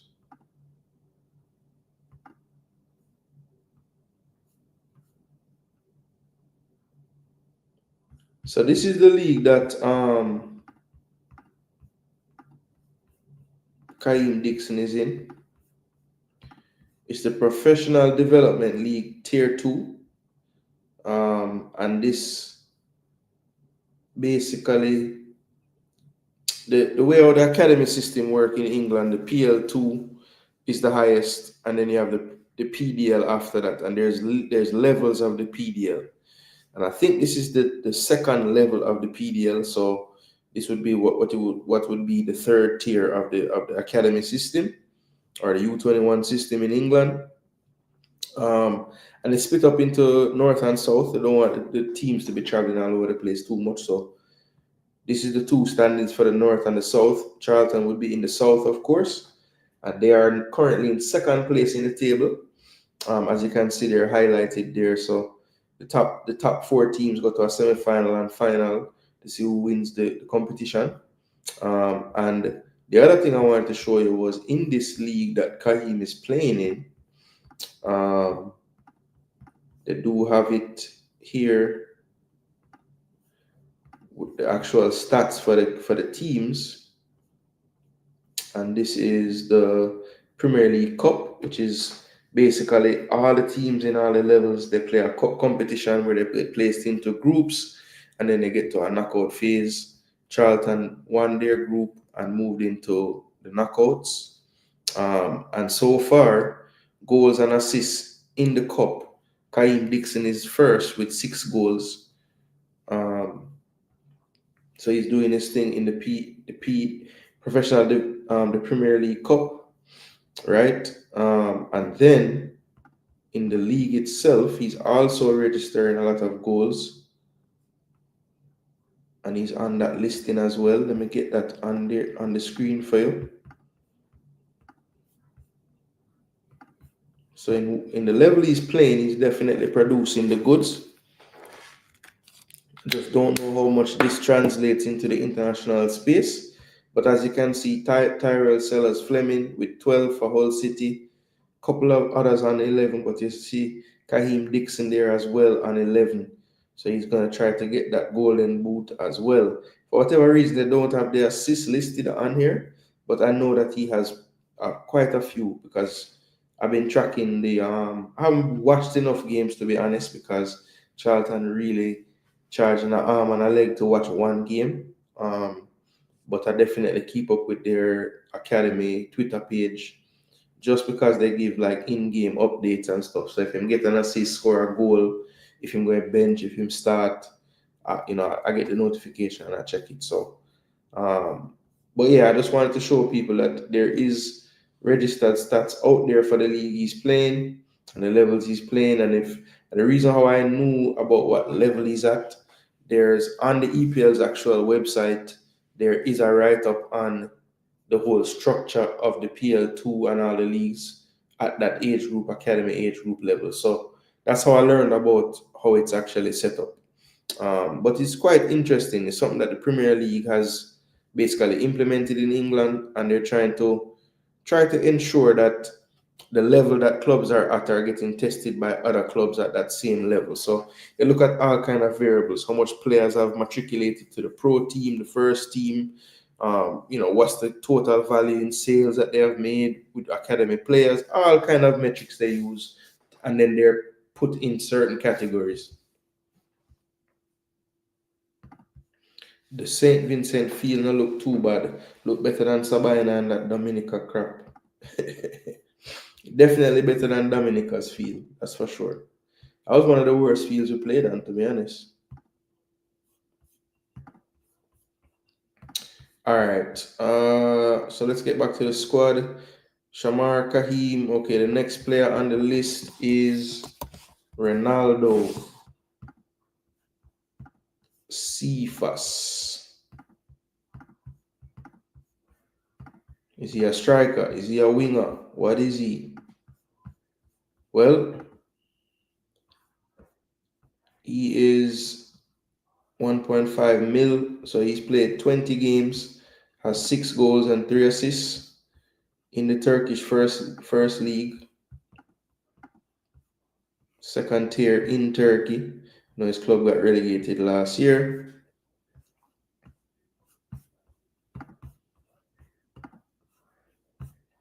All right, this is what he has been up to. Let me just go to all competitions so I can see everything.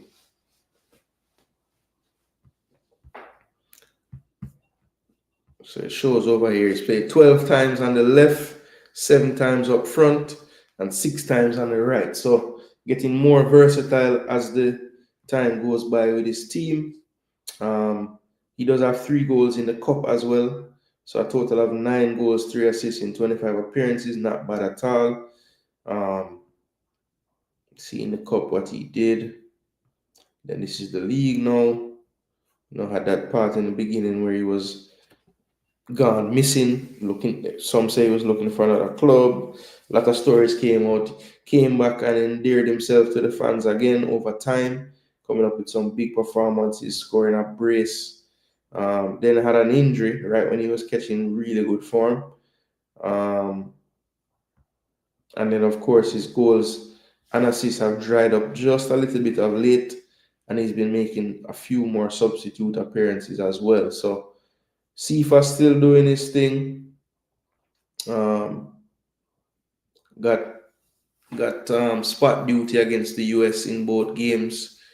Didn't look nearly as effective as he did the window before, or the windows before, I should say. So yeah, Ronaldo Cephas back in the team again. I think the coach has played him pretty much at wing most of the time.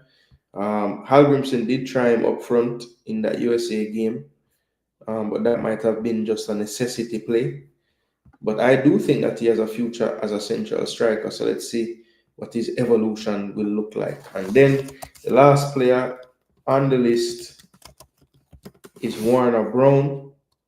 He's a leading goal scorer in the Premier League this season in Jamaica. I think he's up to 17 goals now, if I'm not mistaken. But yeah, he's a young player. I think he's only, 22? Yeah, he's 22 years of age, with 23 in August. You can see his history there. He did get a chance to ply his trade overseas. Went to, I think this is Slovakia? I think this is Slovakia, NS Moore.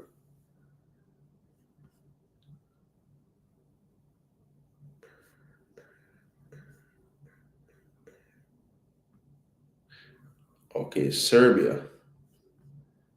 Yeah, these flags look very similar, man.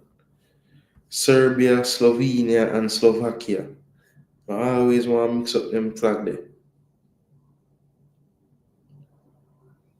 See? Wait, is this club from Slovenia?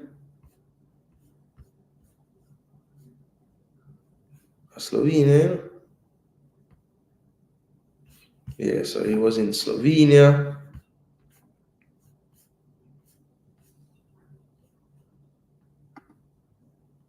Got a few clubs, and then had to come right on back to Arnett Gardens. I think he's been there since last season.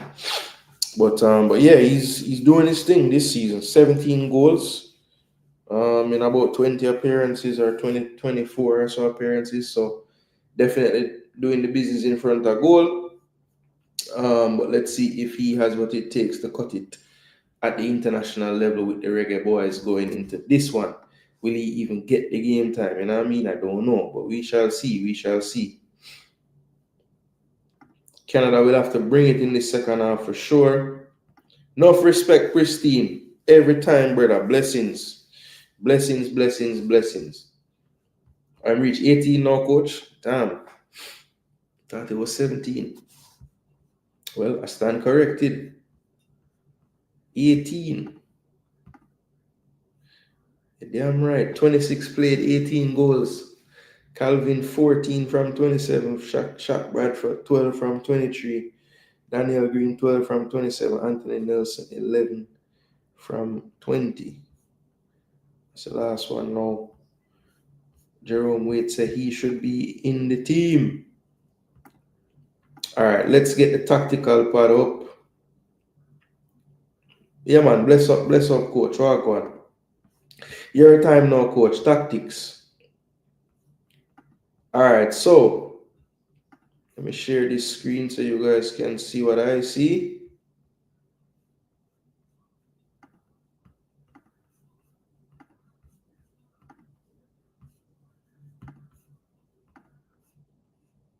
Let me see how it look. Yeah, that is it. That is it. That is it. All right, people. So before we get going into the Jamaica team, what we want to do first? I will know the Jamaica team, but we want to educate you guys on the St. Vincent team as well.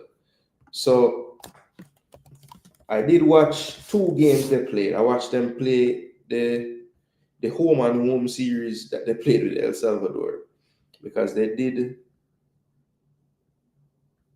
Let me see. Because they beat them 2-1,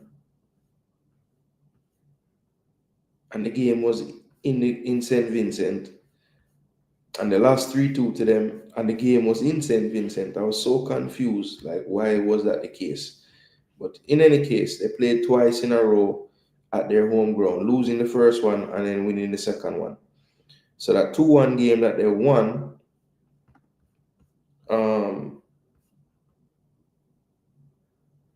the coach pretty much went with the same lineup in both games in terms of the formation. He did change out some of the people from game 1 to game 2. But I think how the lineup looked in that first fixture is probably more than likely what we're going to see in this game. Maybe 1 or 2 changes from that lineup. So let me just show you guys what I think we will see tomorrow. I think Lemos Christopher will play in goal. He's their starter. Lemos Christopher. I think they'll play a back 4. I think McLean will play left back. I think John will be one of the center backs. I think Barta will play beside him. And I believe that Tristan Marshall will play right back. So basically the same back 4 and keeper that played the first time they faced El Salvador, I think, will start. Then in midfield, I'm going to go for Joseph and Solomon in the midfield.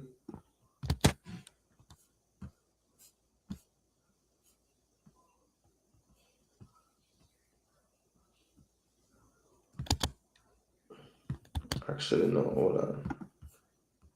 Hold on there.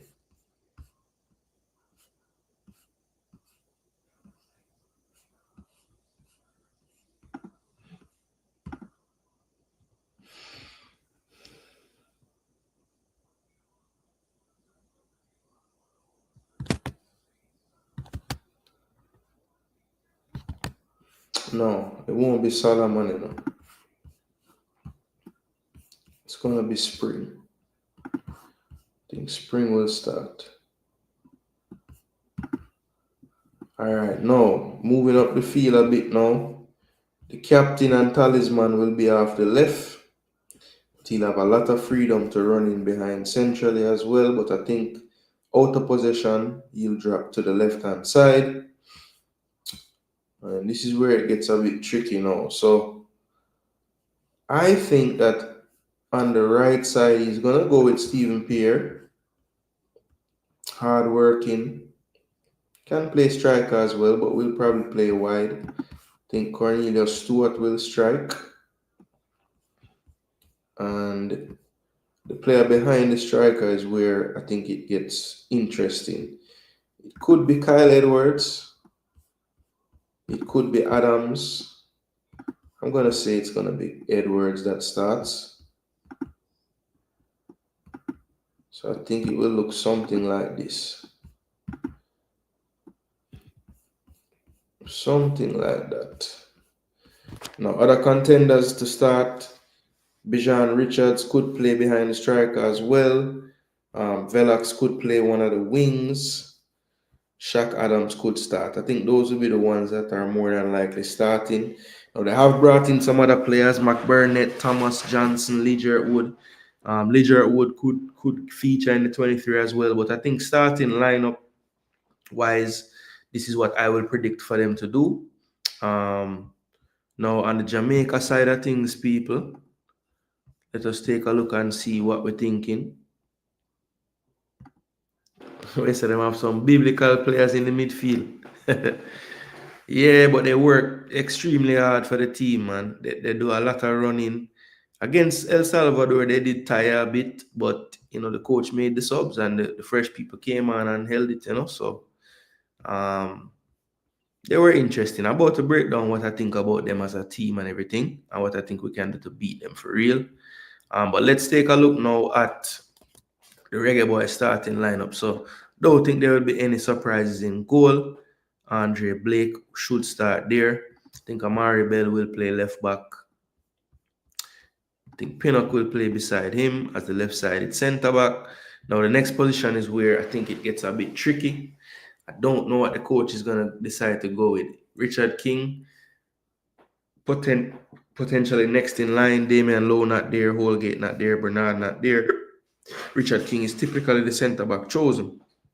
But I wonder, with the addition of Isaac Hayden, who I think will start in midfield, does that mean that Latibo there, who is picked as a defender this time, is he actually going to defend?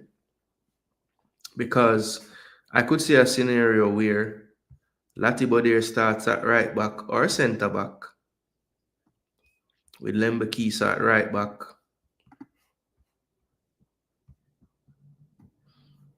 and then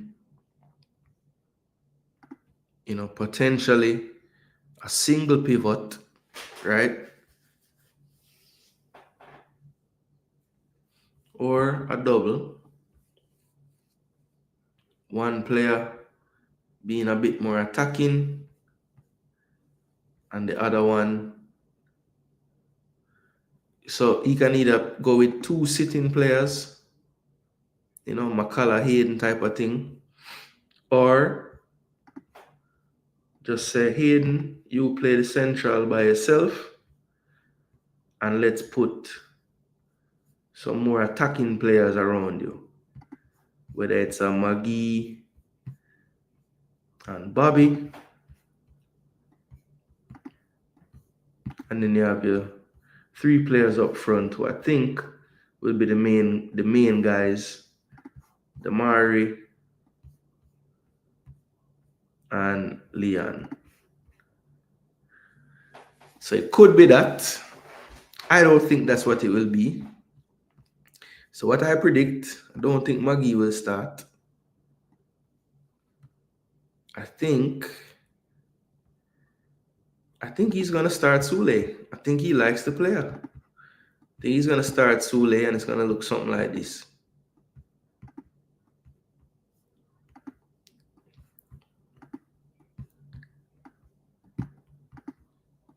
But to be honest, this is probably what it will be.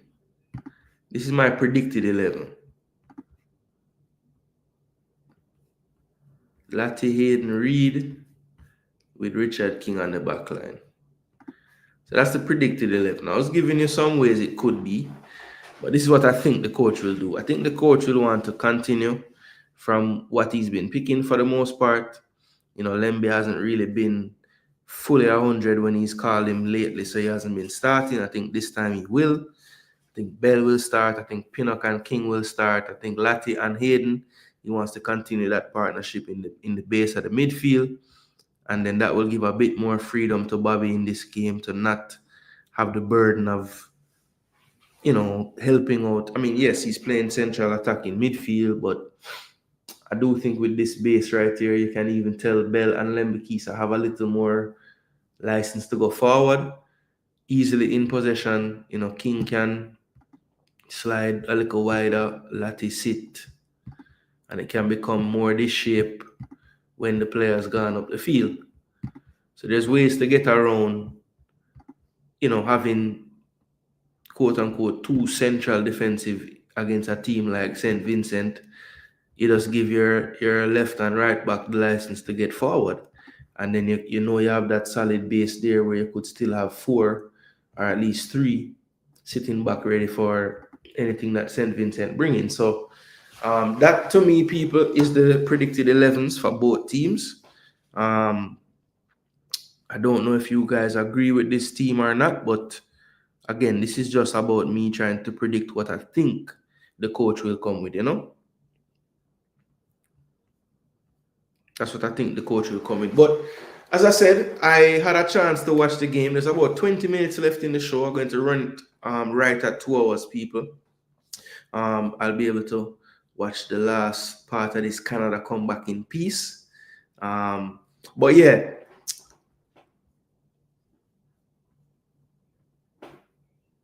Love how you do the show, Jason. It's very educating. Yeah, man.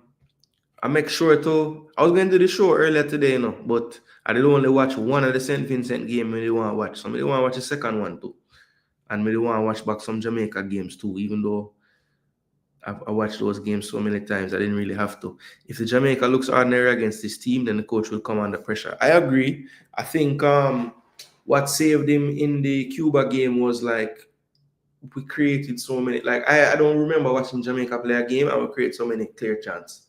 We just couldn't score none. So that kind of saved him in that game. I think where the people didn't want to kill him was so far since let me look at the games, because there was a game where when we beat Damrep 1-0, the fans were pissed. So we never do enough, we never create enough, we never score enough, obviously. I think that was like one of the bigger beatings he got.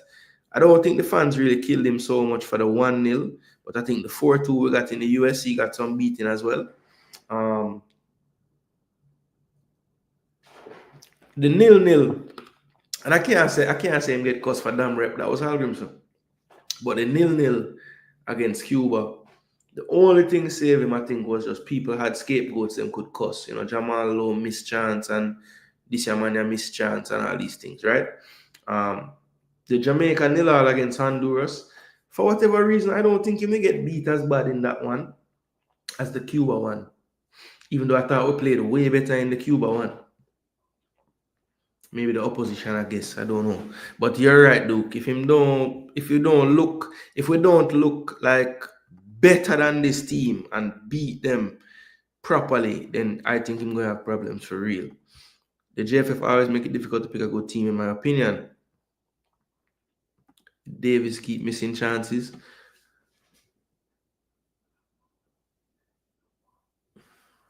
Canada soon score, man.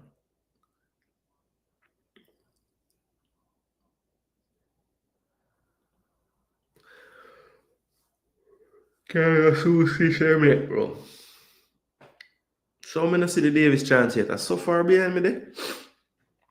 I'm tired of this streaming thing, man. Alright, so let me break down now what I think are some of the keys.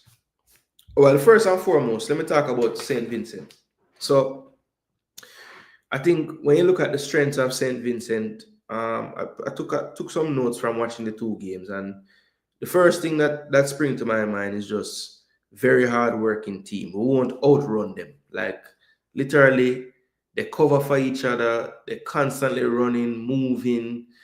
A very, very energetic team, especially in front of their fans, which they got to play El Salvador twice in front of them, which was a bit of an advantage for them, it must be said. But they definitely, not the biggest stadium in the world with the most fans, but they definitely made their presence felt, especially whenever St. Vincent go on the attack or anything like that. They're definitely, making noise. But I think that's just the main thing. We won't outrun this team. So I don't think we have any kind of physical advantages. I think if you look back, it's kind of similar to some of the CONCACAF teams that we've faced recently. I don't think we had any kind of physical edge over Cuba. I think that's part of the reason why they were able to keep the score at 0-0 even with 10 men. I think the same can be said for Honduras. physically we don't overpower them in any way. Obviously not the USA. And I think, Dominica, that's another game that reminds me of this team in terms of how Dominica play and how they go about it. Just, very, very strong, physical, not the cleanest football in the world in terms of touches and movement and everything, but, you're going to get everything they got, everything they got in terms of effort and trying and running and, not something that we really should think about in this game, or in the international level. But that is really what makes them make up the difference against teams better than them. So, we have to really show up for that battle, because that can level the playing field, All right, the next thing I thought was a big strength for them is set pieces. So the number 9, Stuart, is one of the rare number 9s that takes all the set pieces, the corners, the wide free kicks and everything. And he has a very good delivery. And then the second phase of why I think they're so dangerous from the set pieces is big, powerful runners. So the main danger in all of these plays, people, is the number 4, Brandon John. He has a knack for good timing on the runs, and it's clear that Stewart looks to put it somewhere in his vicinity on the kicks. So we're going to definitely, I think, have to have a man marker on him, and also try to shadow the area that he might run into to try to break the momentum. So, I think we should have zonal and man, like a mixture of both, because I think that's going to be the only way to really stem the tide in terms of the powerful runners all getting to the ball. And they do leave themselves vulnerable on free kicks. They pretty much put up like every single person almost up there. And they have some big players, the likes of John, Tristan Marshall, Joseph Barta, Spring. Anderson is not the biggest, but he has a really good leap on him and he's good in the air. So I think that's going to be something that they'll look to take advantage of against us. Not that we are weak on set pieces or anything, but it was clear that, they knew that a set piece for them is like a really good chance to have something happen in the game. Ooh, off the top of the post. Off the top net star. Larry go for place it to get deflect. All right, so yeah, so that to me were the main strengths of their team. Also, one more strength I will add as well is I think that their coach has a really clear idea and way that he wants them to play. And he even said it in his press conference, and you could see it against El Salvador. Even though El Salvador was the favorite, I feel like if you ask the El Salvador coaching staff in those 2 games, if they played the way they wanted to play, they would say no. And I think if you asked St. Vincent's coach how it went in those 2 games, he would probably tell you that they played exactly how they wanted to play. And it was clear because the El Salvador coach was the one doing the gesticulation and the sidelines and stuff. And the St. Vincent coach, Ezra Hendrickson, was basically just barking instructions calmly for the most part. Really, when he raised his voice, it was cussing the ref about something. So they have a way of kind of making you play the way they want to play with their physicality and their style. So Jamaica needs to try not to get into a physicality match with them. They need to try to make the difference be their quality and the quality that they possess, and try to get the ball to the players in the most dangerous positions possible.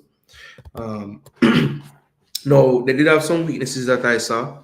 One of the main ones that I saw that I think we need to exploit, they have a lot of energy and they recover well. But I think once that initial recovery is over, El Salvador got a lot of joy in that second phase. So, once a team is in transition and they're running back to get into their shape, they did a good job of running back and, stopping El Salvador from getting that quick counter chance. But you see, once they stopped the counter and El Salvador got the ball in that second phase where they picked the ball back up, I think that they weren't the most organized. So they do a really good job of getting back in numbers, but I think they take a little bit longer than some of the good teams around the world to get back into a true shape. So The reason why I think it can be something that we take advantage of, let's say we have not a counter opportunity, but they have had the ball, we win the ball, we get it forward, and let's say Bailey's on the right. Let me kind of show you a scenario. So, they're attacking. Some of their players are up the pitch, so the field is a bit stretched. They have Spring will get involved. Joseph will sit a little bit more. Pierre is in the attack. Marshall is up the pitch. John, Barta, McLean went into whipping a ball. So King cleared the ball. It gets to Lati. Lati turn, play to Bailey. Now Bailey have Barta and everybody running back. Now what I mean is Bailey might get here and Barta hold him up and McLean double him. And now when Lembikisa come now to show the support, I don't think that the Johns of the world, the Marshalls of the world, the Josephs, the Springs of the world, when they run back, I don't think they're connected enough to each other. So they run wherever the danger is. So you might say, three of them run into Bailey.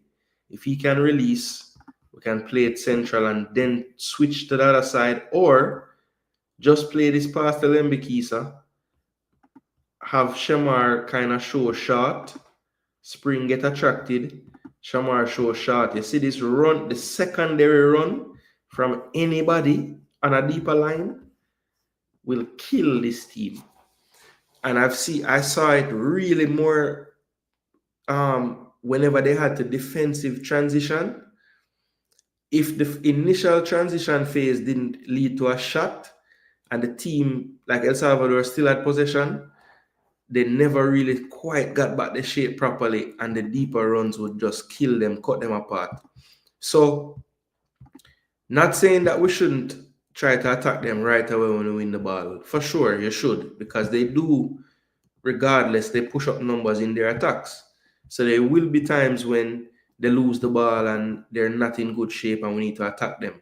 But see if they can somehow stem the tide of that initial attack, we need to exhibit some patience on the ball and just kind of create options for the player on the ball that will then use their physicality against them, because I do think that they have a tendency to chase, multiple players chase, and maybe they're not synchronized enough. So they do leave holes and gaps for you to exploit. I think on both days, I just think El Salvador was very sloppy with their passing, and they never really got a good rhythm going. And some of that is credited to St. Vincent for sure, but I think other times it was just, poor play on the part of El Salvador as well. So, to me, that secondary phase is crucial. After any transition that happens in the game, can Jamaica take advantage of them taking too long to reorganize?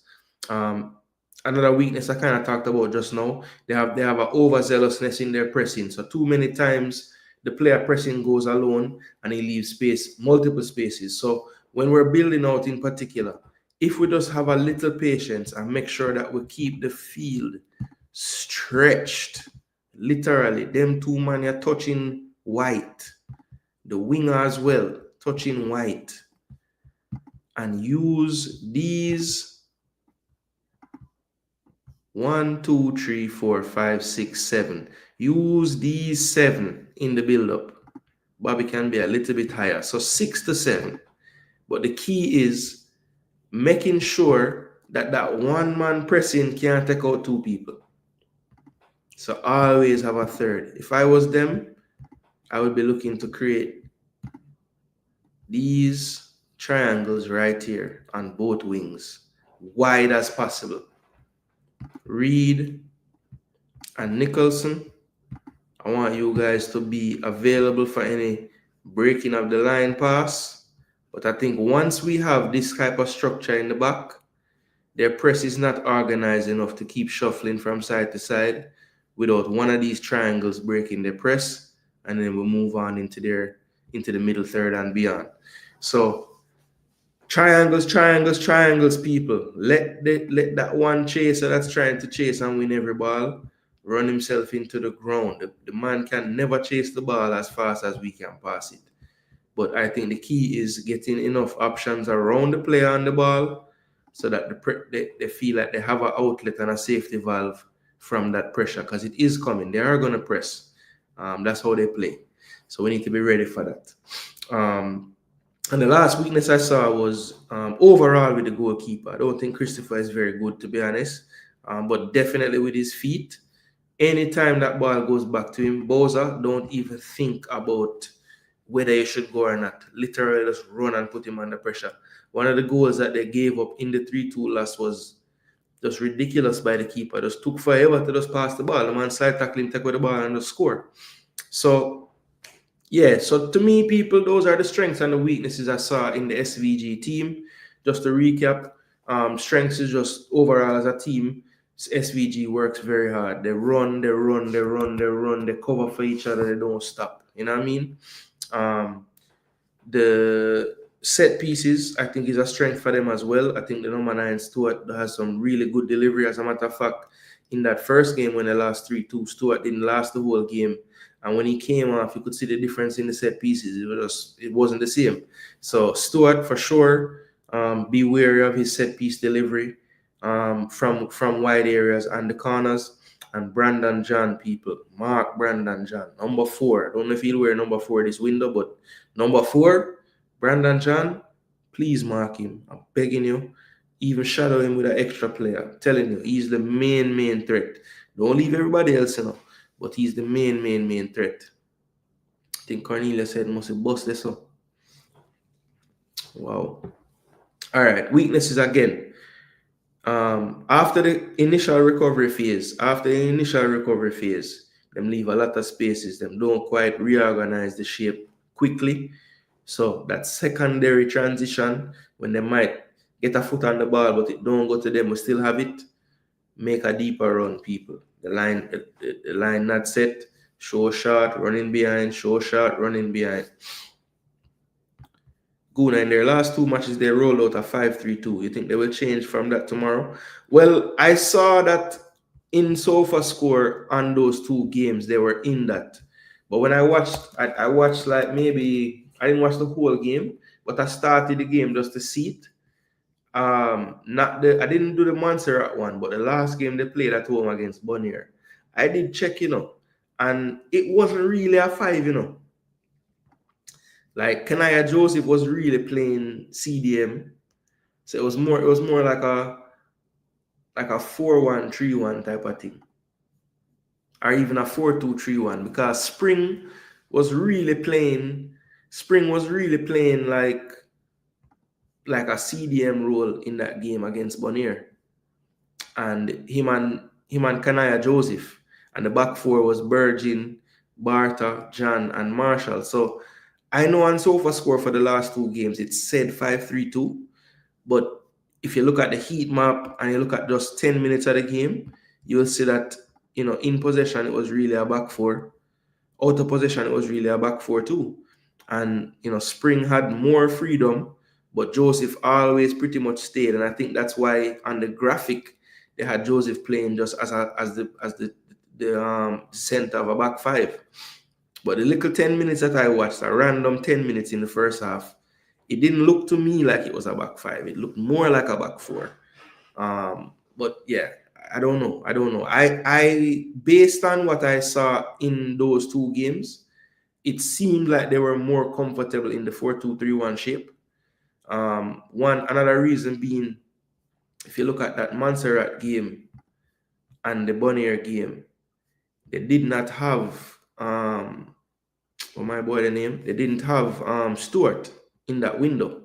I don't think he was available. So I think it changes a bit when he plays, because Anderson is really and truly more of a secondary striker. So whenever he's the main person, oh no, Stuart did start. He must play somewhere else. Okay, so he didn't play. He played the Montserrat game, but he never played the Bonnier game.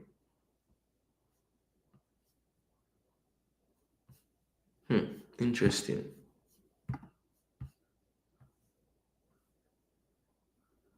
He scored a penalty in that game. And he was playing up front, but he's listed somewhere else in this. Pierre was playing on the right. Anderson was playing off the left. So yeah, I don't know why in these 2 games they had the graphic like this, bro. Because they didn't even play a 5-3-2. Because even them have Micah Joseph playing centre back. He ain't a centre back. He can play midfield. So yeah, I don't think. I mean, them have a lot of things wrong here. Marshall played right back. Them have him listed as a left wing back in a 5. So yeah, sometimes upon the sofa score, you have to just make sure you watch piece of the game too. Because I was confused as well. I'm like, so they played so good against El Salvador in this 4-2-3-1. Why would they switch to this back 5 against these two teams? So yeah, it wasn't even a back 5, Marlon. Yeah. Based on the 10 minutes I saw of the Bonnier game, I think the graphic was just incorrect on sofa score. Because even when you click on the player that was playing their heat map, you can see that he was getting forward too. So he has more of a midfielder's heat map, you know? Yeah, but interestingly, people, I think that this will be the predicted 11s for both teams. So click this, screenshot this, and see how close I was to predicting the 11s for both teams. I could definitely see this being it. I will hold off on the predictions. Let me know if you guys can see this. Let me see if I can make you see it even bigger. Yeah, so that is what we have on screen there, people.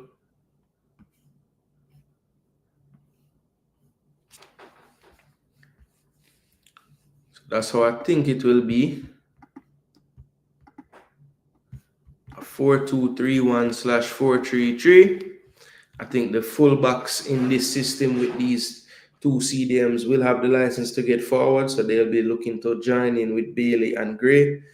And you know that those midfielders they're experienced enough to see what's going on, know when to not get involved. One of them go, one sit type of thing. They'll have to just be communicating with each other. But I think that they match up with what St. Vincent does in terms of the 4-2-3-1. I think we have the personnel to play this as well.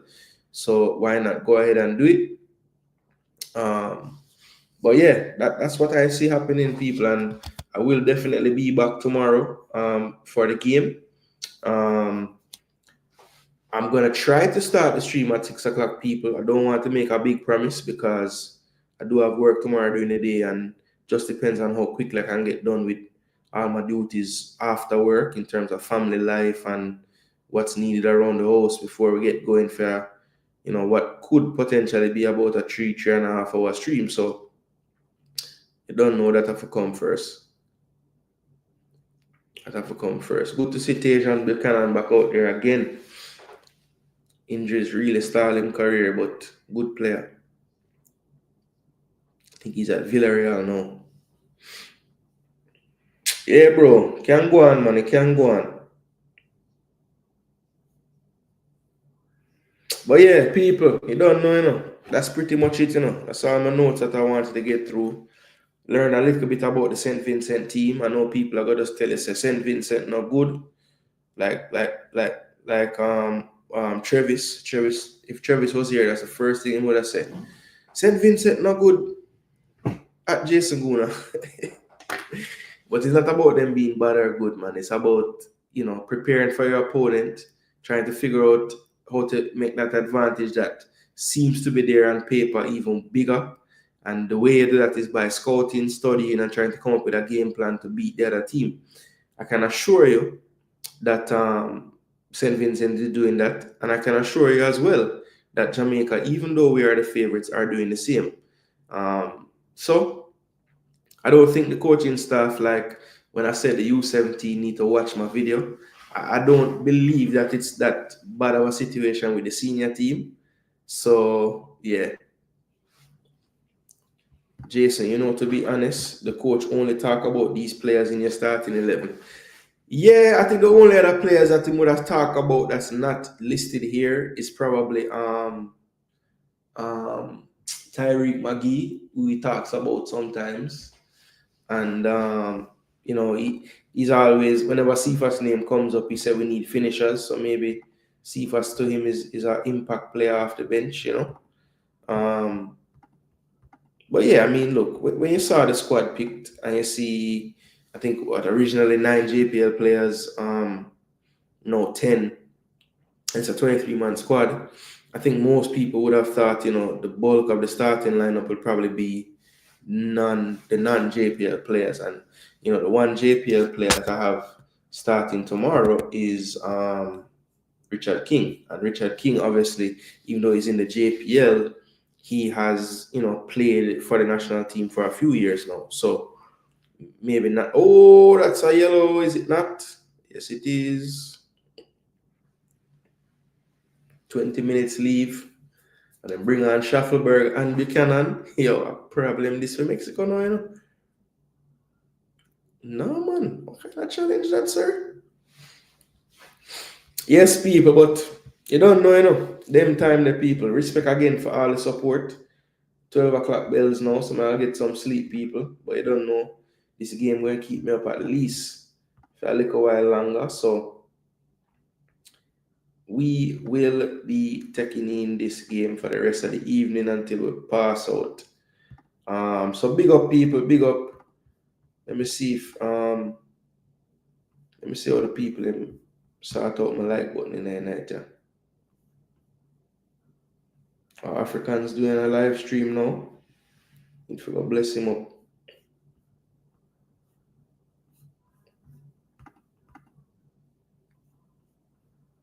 Ryan show done. See, Ryan start late tonight, Star. I wonder where I do I start so late, man.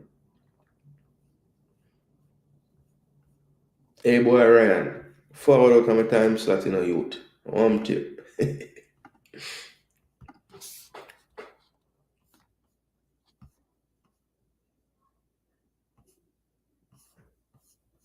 Yo, where's my show?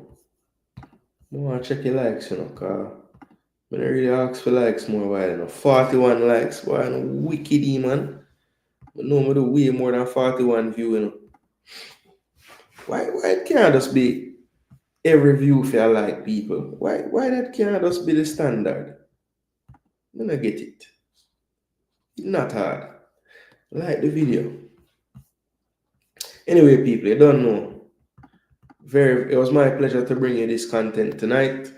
Hopefully, you guys spread the word and let them know. Say there was a nice breakdown video of what kind of opponent we're going to face, how we can beat them, their strengths, their weaknesses. Because I think this type of content is very important, and it's one of the things that I thought was missing from the space.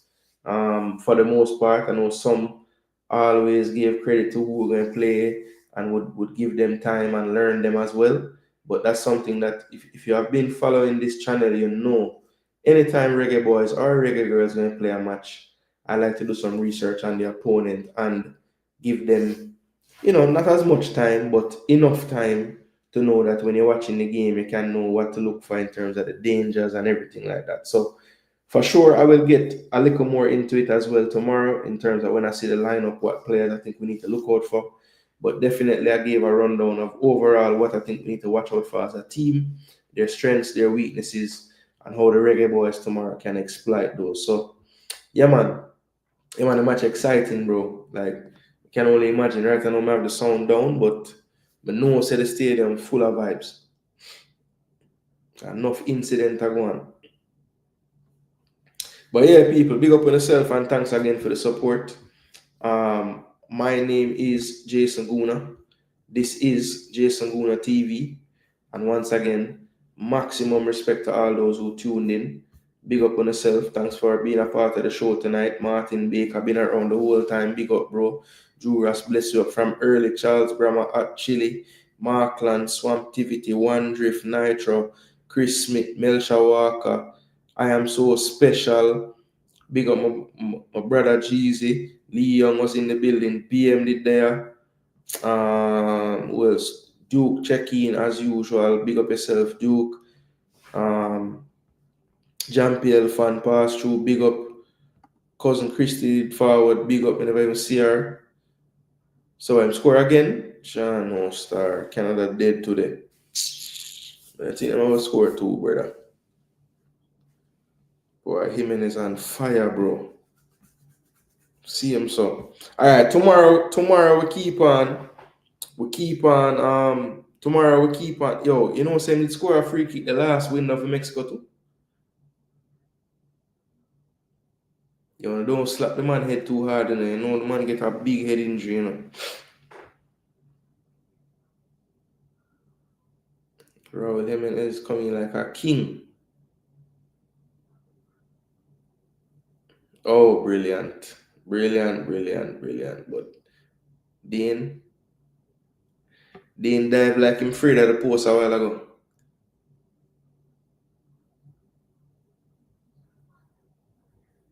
But that's just well placed. Well outside the wall. Good power upon it too.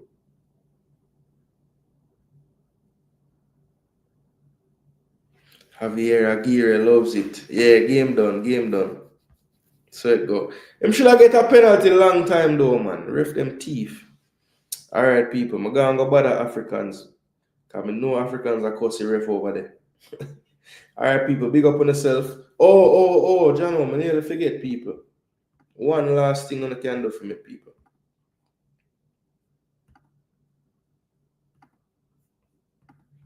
One last thing I can do for me, people.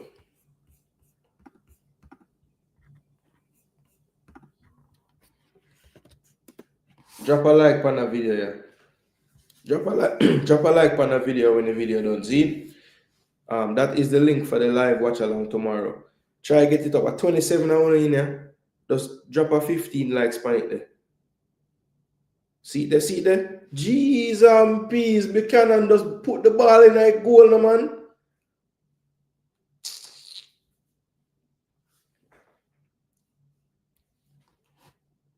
Yeah, people. That's the link for the watch along tomorrow, people. Just drop a like on the video from now. Make the people, you know, make the algorithm go and know, say, yo, the brother have so much like and it'll start later. So yeah, 26 only in there. Gonna bless me up with about 10 to 15 likes over there, people. Please and thanks. Big up on yourself again, people. And until tomorrow, you know, people. Blessings, manners, and respect. I'm Jason Gooner. This is Jason Gooner TV.